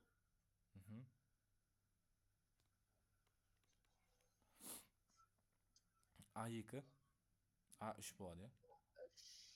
A0 0. A3-міз бізде 0 1 2 3 12-мен, мына жаққа 12-мен салыстырады 1-ді. Яғни ол 1-ден де кіші сан ба, соны іздеп жатыр. Бар болса, сон ол екеуін ауыстырады. False болып кетті, ауыспайды. Істемейді. Тізім дәл осылай қала береді. Дальше скип істей салайық тоже. 8 мен 6 бірден үлкен ғой. Сөйте ма? Сөйте салайық. Кстати, бізде енді мына жерде 3, 4, 5, 6. Анау 5-ке дейін барады ғой. Байқасаңыздар. Біз мен 4-ке дейін. Бәсе 5-ке дейін бармаса, ол қазір 6-ны тексермей қоятын еді. Окей, келесіне өтейік, қалғандар false болатын болғандықтан. I бізде 1-ге ауысады, 1 болады. Min дегеніміз 1 болады. J 0. Ей, 2. 2. Неге? Қарасаңыздаршы мына жерде. I плюс 1 дедік. I 1-ге ауысып кетті. Ол 1 плюс 1 болып кетті да, 2. 2-ден бастап 5-ке дейін. 6-ға дейін 5 кіреді ғой. 2 басталды. A бізде AJ, J дегеніміз 2. И мына жақтан салыстырады A0. A1. A0-ге теспейміз ғой. Өткен бір ең кішкентайы дәлелдеді ғой. Сосын, мынау true бола ма? 2 мына жерде 4, мына жерде 7 тұрады. True. True. Не істейді? Min нешеге ауысып кетеді? 4-ге. Min J-ға тең. J нешеге тең? 2-ге. 2-ге. Сосын мына жақтан екеуі орын ауыстыру керек, е? Қалай ауысады? 1 4 7. Қалған бәрі false қой онда. Қоямыз да, тағы 1-2 жол жасап жіберейік. Skip, ағай, skip. Skip жасаймыз ба? Yeah, skip. Давайте. Міне, болды. Осымен істейік, болды. Min деген 1-ге тең. Мына жақтан false болып кетеді, өткен мына жақта A 0, 1, 2, 3, 12 тұр. Мына жерде 4 тұр. Болды, false болады, false бола береді. Келесі.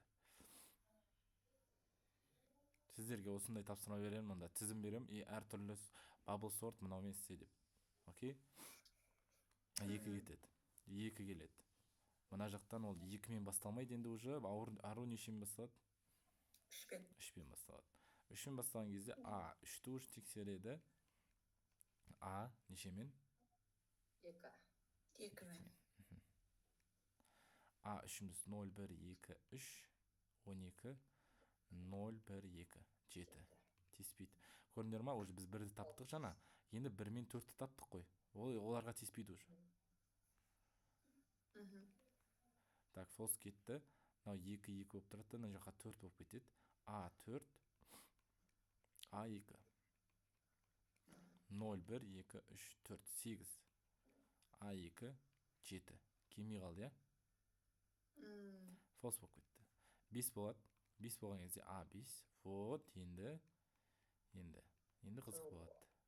Өйткені A5-імізде 6 тұр ғой. 6-ны мына жерге қоясыздар, мына жерге 7 қоясыздар. 6 мен 7 салыстырған кезде ол true. Үлкен ғой 7. Сондықтан мен нешеге ауысады? 5-ке ауысады. Мен 5-ке. Яғни екеуіндерінің орындары ауысатын болса, мына жерге I дегеніміз қазір 2-ге тұр ғой. 2 мен ауыстырамын. A минус 5-ке. 2 мен 5. Яғни 2 деген 0, 1, 2, 7. Мына жерде 5. 6. 7 мен 6 орын ауысады. Сонда бізде тізім былай көрінеді. 1, 4, 6, 12, 8, 7. Келесінде 3 болады. Ай 3 болған кезде, мына жақтан ол 4 мен басталады, дұрыс па?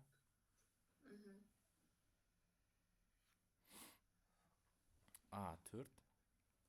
Мына жақта да 3 қой. A min 3. A4 пен 3. 0, 1, 2, 3. Ағай, мен 5 емес па? А? Мен 5 Мен 5 емес па? па? Мен бізде... Жоқ, ағай, біз жақта A-ның айыншысын A менмен салыстырып атқан жоқпыз ба? Мен бізде 5 болып кетті ғой. Қалай 5 болып кетті мен? Жоқ, қарасыш, мен біздегі қара. Мен қалай өзгермей қалды? Біздегі мына циклды аяқтадық қой. Келесі цикла өткен кезде I деген өзгерді емес па? I өзгерсе, мен де өзгереді ғой. Шөп. Да. Енді A4, A3. 0, 1, 2, 3. 12, 4, 8. Опа, мына жер дұрыс. Яғни мен нешеге өзгеріп кетті?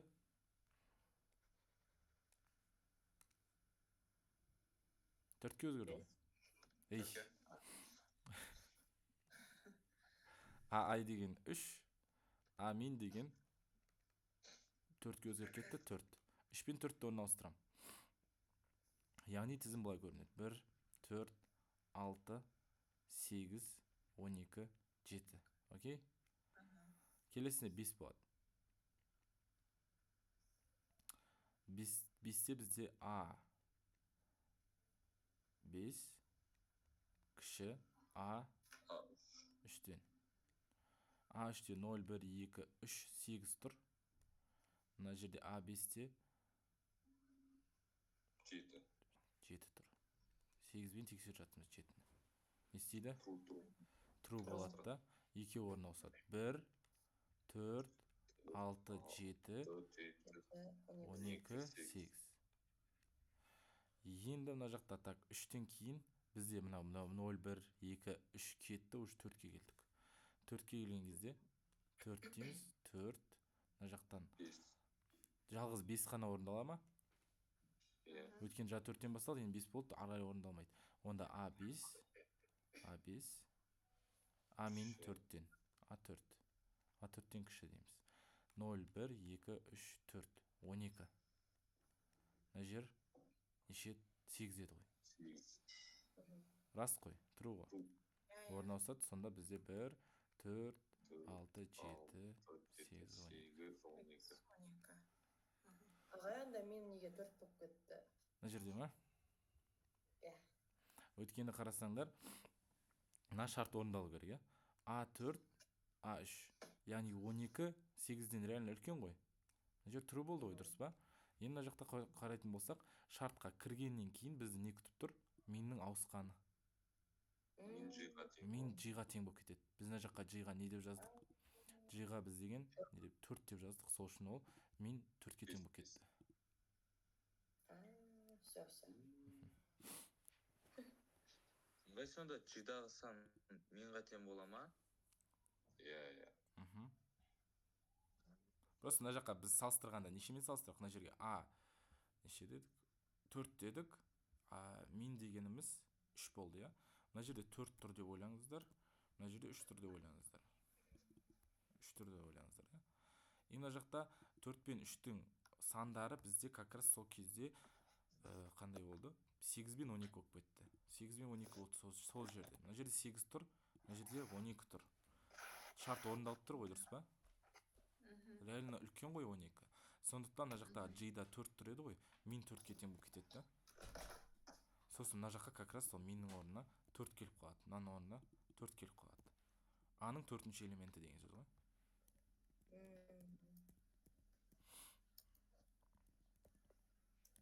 Окей, бізде сонда бұл selection sort аяқталды ма? Insertionға жетейік. Мә, insertionға жетпедік я алдыңғысында?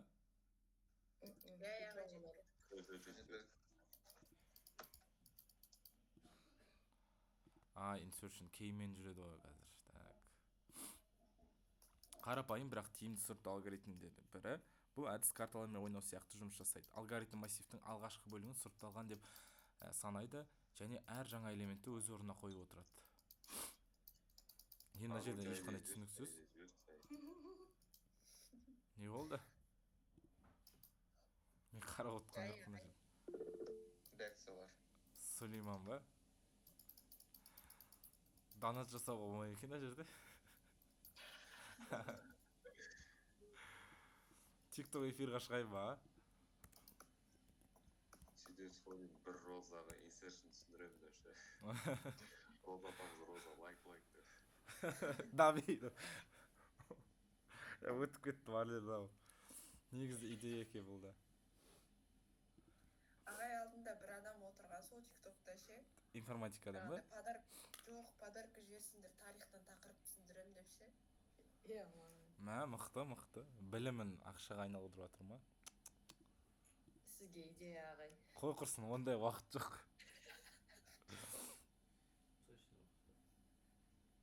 Insertion sort қалай жұмыс жасайды? Insertion sort'тың бір жұмысы, бір өте түсініксіз жұмыс негізі. Қарасаңыздар, мына жерде 12, 11 деген орындарын ауыстырған жақсы. Бірақ мына жақта, қайсысында, үшіншісіне қарасаңыздар, 11, 12, 13, 14, 4 деген 13-ке айналып кетеді. Сөйтіп 4 до конца жоқ болып кетеді да, соңында пайда болады. И ол соңында пайда болатын қазір түсінікті болады кодқа қараған кезде. Неге соңында пайда болды? Соңында пайда болды, өйткені біз k-ға сол 4-ті құйып аламыз. И соңында мына жақта қарасаңыздар, сол 4-ке тең деп жазып жібере саламыз. Значит, оған дейін ол мысалға жоқ болып жүре береді. Мына код жазайық. Insertion sort'та так, бізде 12, 5 элемент бар. 5, значит, ол 1-ден бастап, нешеге дейін барады? 5-ке дейін барады. 5 кірмейді.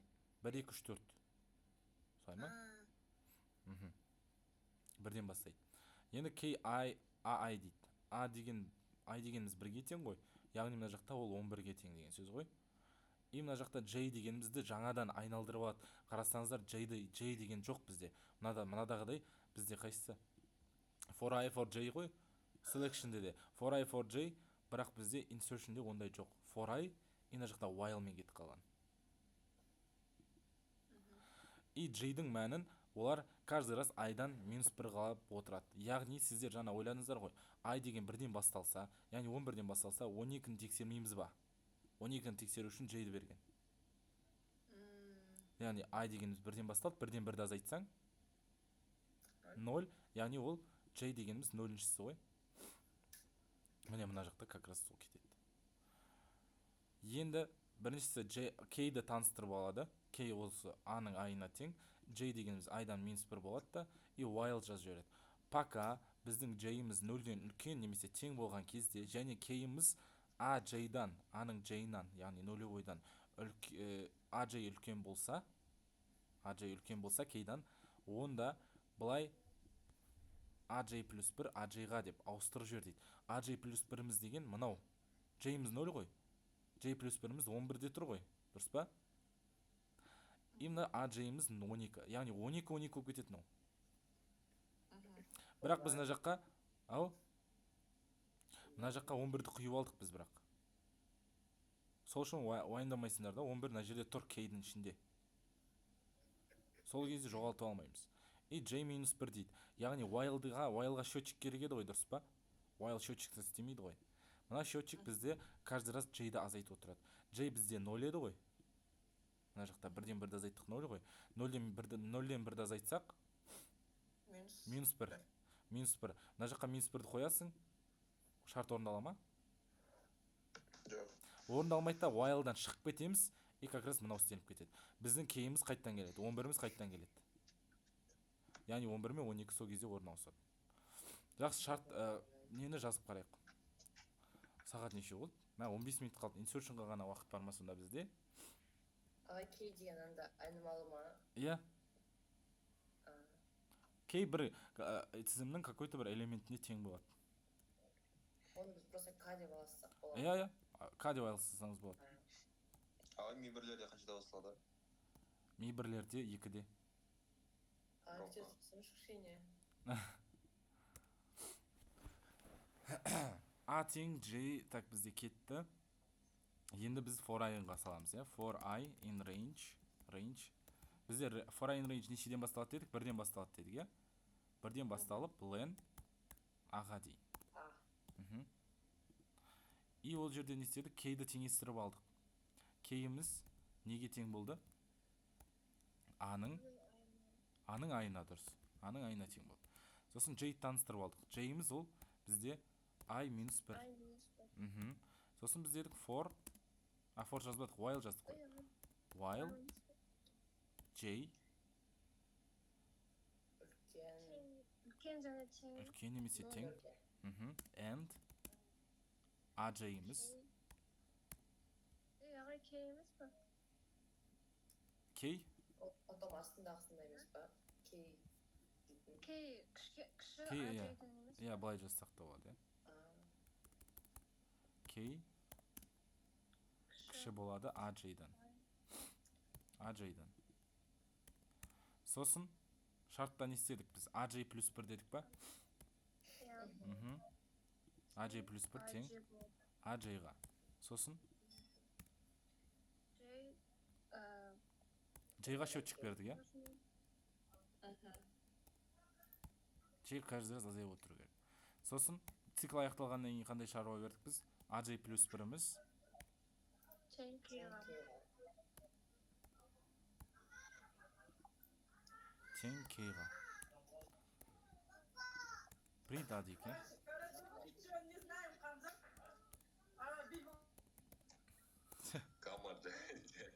Кім? Дұрыс, мен 6-ны 2 рет жаздым ба не? Қызық емес 6 2 рет болса. 7 дейін. Окей, шығарды. Енді мына итерация. Өзгеріп кете ма не? Ну, иә, мен 6-ны өзгертіп жүрдім J-ге. Бұны каждый раз өзгеруін қарағыңыз келсе, мынаны былай істейсіз. Мына жерін жазып жібересің. Каждый раз өзгергенін көріп отырасың былай. Қалай өзгеріп отыр? Ағай, сонда біз K-ді қандай санға десе алдық? K дегеніміз A-ның айыншысына, мынаған, 1-ге. Қайда 1? Міне 5-ке тең деп тұр. 1 5 емес па? Иә. Осында 5-ті сонда біз К-ға құйып жердік та соңынан қоя салдық па? Қазір біз былай жазайық. Так, қандай айнымалылар керек бізге? Так, I 1-ден бастап 1, 2, 3, 4, 5, 6-ға дейін. Яғни 1-ден 5-ке дейін ғой. Мынау K керек бізге, J керек. Сосын мына шарт керек, иә? Ағай, біз әлі неге К-ға құямыз? Нені? K-ға не үшін құямыз дейсің ба? Өйткені қарасаңдар, мына жақта J плюс 1 J-ға тең деп жазып жібердік та. Яғни қазір біз мына жақта J-іміз деген 0 деген сөз ғой. Мына 13 қой, дұрыс па? Қазір былай істейді. J келеді, мына шарт орындалады. Өйткені J бізде 0-ге тең. И мына жақта K келеді да, K-іміз деген 5-ке тең ғой. 5 кіші болу керек AJ-дан. AJ нулевой, 13-тен. Мына жақта 5 тұр, мына жерде 13 тұр. Ол реально орындалады мына жақ. Сосын мына жаққа кіретті AJ плюс 1-іміз, яғни AJ плюс 1-іміз деген, J деген 0 болса, 0-ге 1 қостық. A-ның біріншісі. Ол жерде 5 тұр ғой, дұрыс па? 5-ті біз AJ-ға, нулевойға, 13-ке теңестіріп алдық. Яғни ол мына жақта тағы да 13 пайда болды деген сөз ғой. Түсіндіңдер ма? 13 болып кетсе. Иә. Ал бізде енді жаңа 5-ті жоғалтып алмас үшін мына кейға теңестіріп алдық ең басында, құйып алдық кейға. Енді 2 13 болып қалып қоймайды ғой. Сондықтан цикл біткеннен кейін мына нәрсе орындалады. Қайтадан орнына келеді ма? Иә, орнына келеді. Енді қара, J деген мына жақта 0 болды ғой, дұрыс па? А мына жақта J нешеге тең болды? -1. -1-ге. Енді мына жаққа айтып жатыр, -1-ге 1-ді қос деп. 0. 0. J 0 қойымыз кейға. Иә, Сонда екен орнына ауыстырдық қой. Иә, 5 пен 13 ауысып кетті. дұрыс. 10 минутта талқылап тастаймыз онда. Давайте.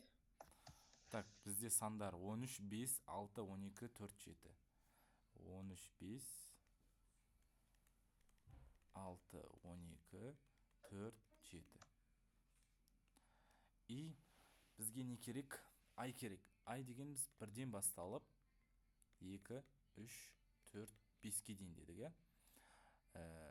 Сосын бізде мына жақтан айды 0 деп таныстырып кетейік. Сосын мына жақта бізде кей деген бар. Кей дегеніміз А-ның айына тең, иә? А-ның айы, 1-ден дедік қой. 1-ден басталады дедік қой, 1. Яғни 5. Мына жақта 5-ке тең болды. Сосын J-иміз бар. J-иміз ол ай азайтылған 1-ден. Яғни J бізде 1 азайтылған 1, 0-ге тең. 0-ге тең. Сосын шартымыз бар. While J-иміз үлкен немесе тең 0-ға. Шарт орындалатын жерде. And K кіші болса AJ-дан, иә? Дұрыс қой шартында. Иә, K кіші болса AJ-дан. Яғни K-иміз бізде мына жақта 5, AJ-иміз 0, 5 пен 13 келеді ғой. Мынау true болды. Мына жерде 5 болды, мына жерде 13 болды. Яғни мынау да true болады. Енді келесінде бізде AJ плюс 1 тең AJ-ға. Мына жақта былай жазамыз. AJ плюс 1 AJ-ға. И как раз аржағынан J-дің счетчигін қойып қоямыз. J-дің счетчигін керек па? Или мына жаққа жазып отырсақ болады ғой? Или керек па? Керек қойсын, жақсы. AJ плюс 1 тең K-ға.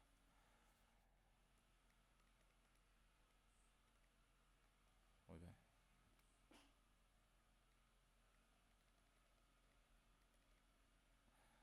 И бізде қазір K деген 5-ке тең, J дегеніміз I-1 0-ге тең. И Андақ жақ орындалады. Орындалды.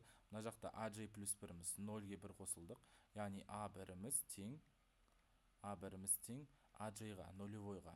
Яғни 13-ке. A1 13-ке тең болды. Яғни қазіргі ситуация қалай?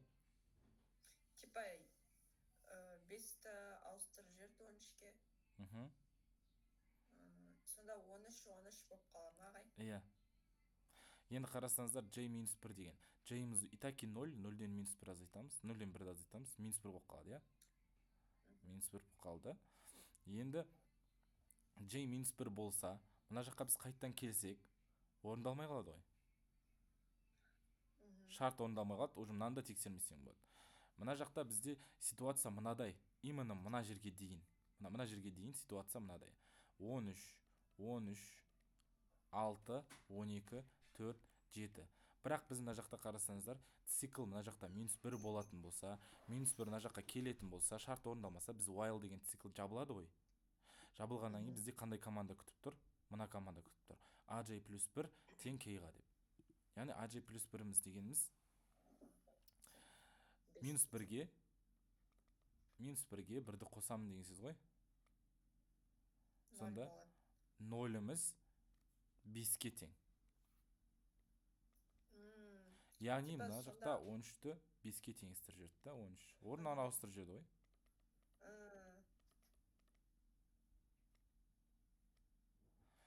Енді келесісі. Уже бірінші цикл аяқтап тастадық. А 2-ге тең. K тең 0, 1, 2, 6-ға тең. Мына жақта J дегеніміз I минус 1 дедік. Айымыз өзі 2 болса, 2-ден 1-ді азайтсақ, 1 ғой, 1. Яғни, мына жақта J дегеніміз дұрыс, өйткені ол 0-ден үлкен.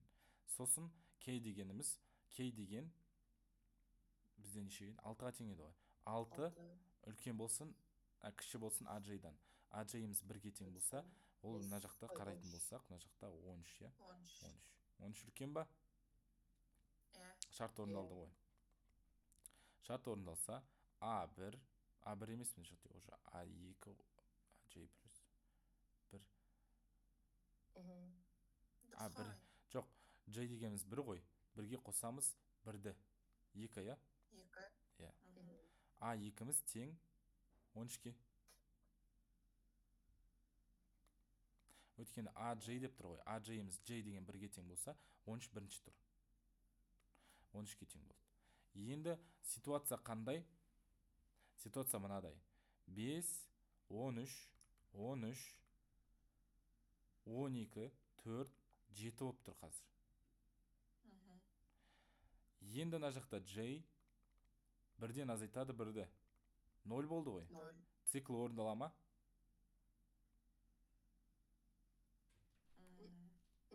Ноль тең 0 болды ғой. Дұрыс қой, цикл орындалды ғой. Кіреді ғой. Иә. K дегеніміз әлі нешеге тең онда сонда? 13. 6. Қарасаңыздар, мына жақта AJ плюс 1 дегеніміз әлі орындалмады да, біз деген мынаның ішінде жүрміз. Яғни K деген әлі 6 болып тұр.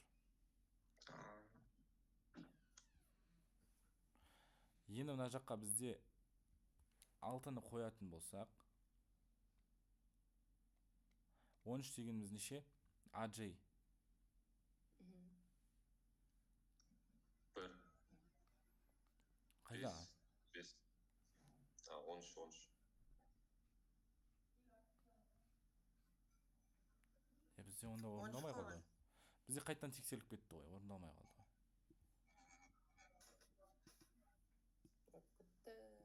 Так, бізде не істедік? J минус 1 дедік. Ол бізде 1-ден 1-ді азайттық. 0 болды, дұрыс па? Біз мынаның ішіне сыртына шыққан жоқ біз әлі. Сыртына шықпадық. Мына жаққа J минус 1 келді. J 0-іміз келді де. И мына жаққа AJ, A0 дегеніміз ғой. J 0-ге ауысып кетті ғой. A0-іміз. A0-іміз бізде 5. 5. Сосын False. false па? Орындалмайды. X болып кете мұнан бәрі. Енді бірақ K бізде әлі 6 ғой. Мұна орындалмау керек қой.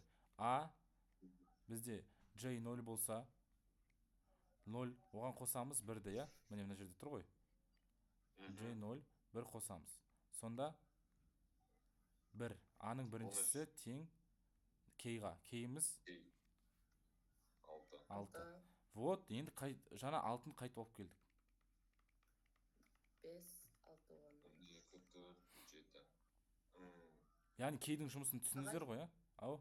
Иә. Сонда 5-ті теспейді ғой, екінші циклға өткен кезде 5 орында қыла береді, келесіне өте ма, не істейді? Иә, келесіне өте жатырмыз. I дегеніміз 3-ке кетеді. Байқасаңызда тез орындалып жатыр. Бірақ бізде J өскен сайын, мына жақта I өскен сайын бізде J көбірек орындалады, көрдіңіздер ма? Өйткені ол 0-ден үлкен болса болды ғой. K нешеге тең енді? K деген AI-ға тең. AI-ымыз деген 0, 1, 2, 3, 12-ге тең. J дегеніміз I-дан азайтамыз 1-ді. Яғни 3-тен азайтамыз 1-ді. Ол 2. Мына жақта J, мына жаққа 2 қойып қарайтын болсақ, шарт орындалып тұр мына жер. Мына жерде K дегеніміз 12, мына жерде AJ дегеніміз 2, J дегеніміз мына жақта 0, 1, 2, 13 тұрс ба? Шарт орындалды. True болады. A дегеніміз 2-ге 1-ді қоссақ 3, тең 13-ке. Яғни 0, 1, 2, 3, 12-ні 13-ке теңестіріп жібердік. Жауапсында былай болып тұру керек қазір ситуация. 13, 13. J дегеніміз I-дан азайтамыз. Нешені? Минус. J-ден азайтамыз. Ой, жоқ, 1. 1 болады, тұрс па? Екіден бірді ма? Иә. J 2 болып тұр. Одан бірді азайттық, 1 болып қалды. Яғни мына жаққа 1 болып келеді J. 2 еді, 1-ге ауысты. Жаңа 1 еді, 0-ге кетті ғой, төменге кете береді ол. А дегеніміз мына әлі орындалмайды ғой. Цикл жүріп жатыр ғой. Цикл жүріп жатыр. Яғни мына жақтан J-дің орнында міне K дегеніміз әлі 12. Мына жақта 6-дан бола ма? біріміз 6, иә? 6. False қой. Циклдан шықпаймыз әлі бірақ. Иә. Циклдан шықпаймыз. J деген әлі жұмыс жасайды ғой. J 1 еді ғой. 1-ден азайтамыз 0-ды. 1-ді азайтпаймыз ба? Иә, 1-ді азайтамыз. Неше болады? 0 болады, дұрыс па? 0 болып қайтып келеді. Мына цикл, мына шарт орындалып тұр ғой әлі. Кірдік. Қайттан 12 мен 5 па? 12 кіші 5-тен. 12 кіші 5-тен деп тексеріп жатырмыз. false. И потом минус G-те минус 1-ге болады. J дегеніміз минус 1-ге тең болып кетеді. Мына жақта минус 1 болып жүреді. Мына жақта не істейді? 0 болады и 6 келе ма? Минус 1 қосамыз 1. 0. Мына жерде тең.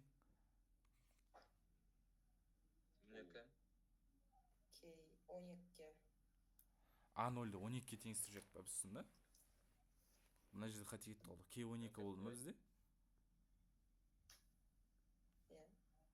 K 2. Қай жақта K дегеніміз?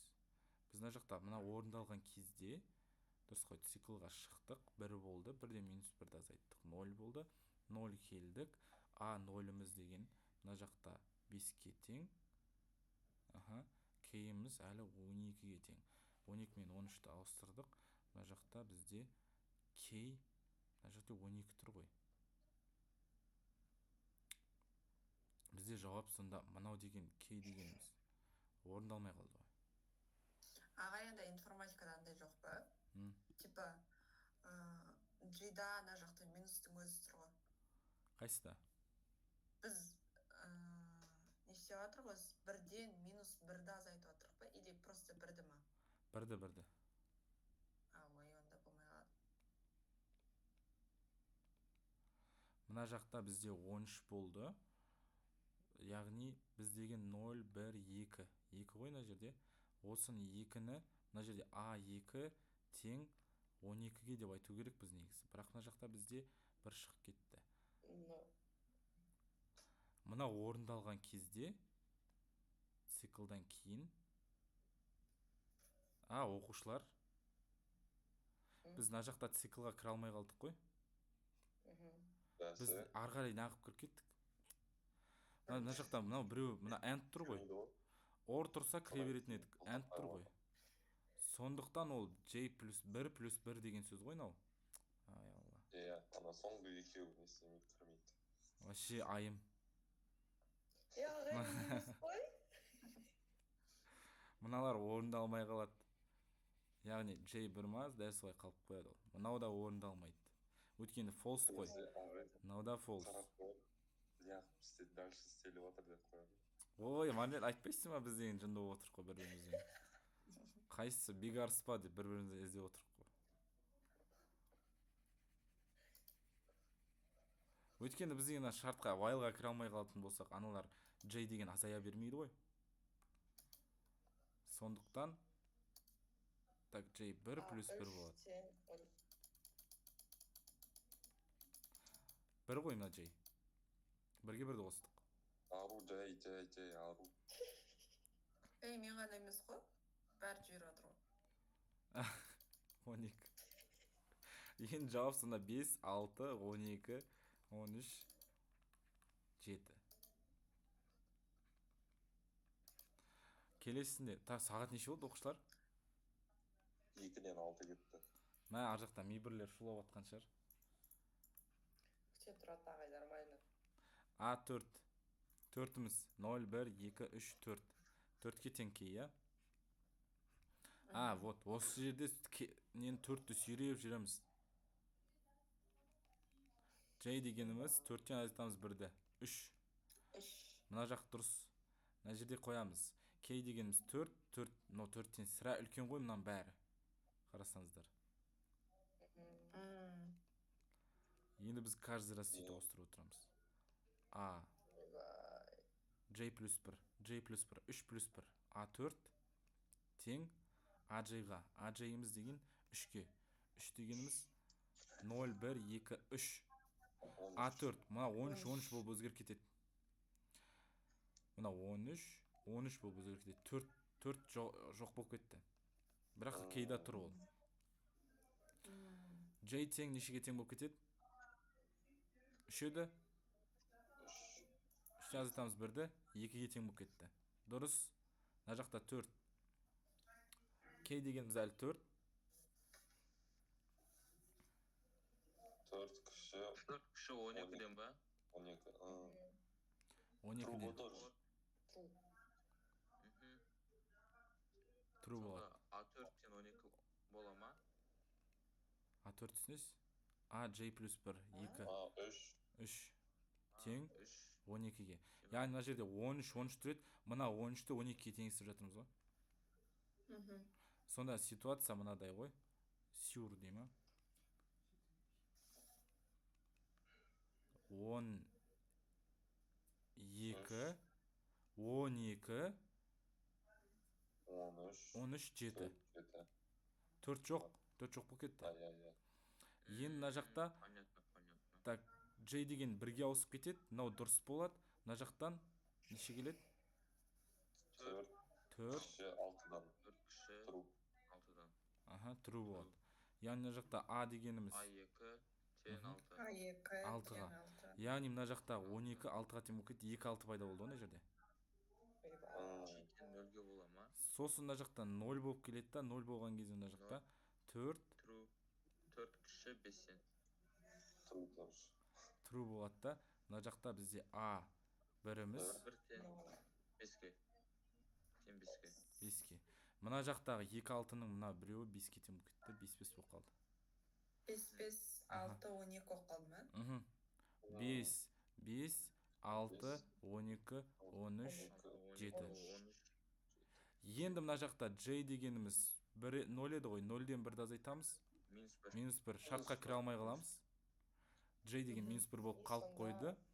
Сосын мына жақта мына орындалу керек. 0-тен 6 бола ма? Аха. A0 тең 4-ке. 4-ке. 4, 5, 6, 12, 13, 7. 7. Бізде 4-шісінеміз әлі. 5-те де істеу керексіздер. 5-те, значит, ол деген мынау. 3, 2, 1 болды ғой. 5-те ол 4, 3, 2, 1, 0 болып отырады. 5 рет тағы жасалады. Жақсы оқушылар, осымен сабақты аяқтайық. Мен мейбірді ашып жіберейін, я. Сіздер аяқтаңыздар. 5-сінде не болмай ма, я? 7-ні, короче, 12 мен 6-ның арасына жібереді. Алып келіп. Иә. Түсінікті. Түсінікті ма? Жақсы. Мен ссылканы басқа. Так,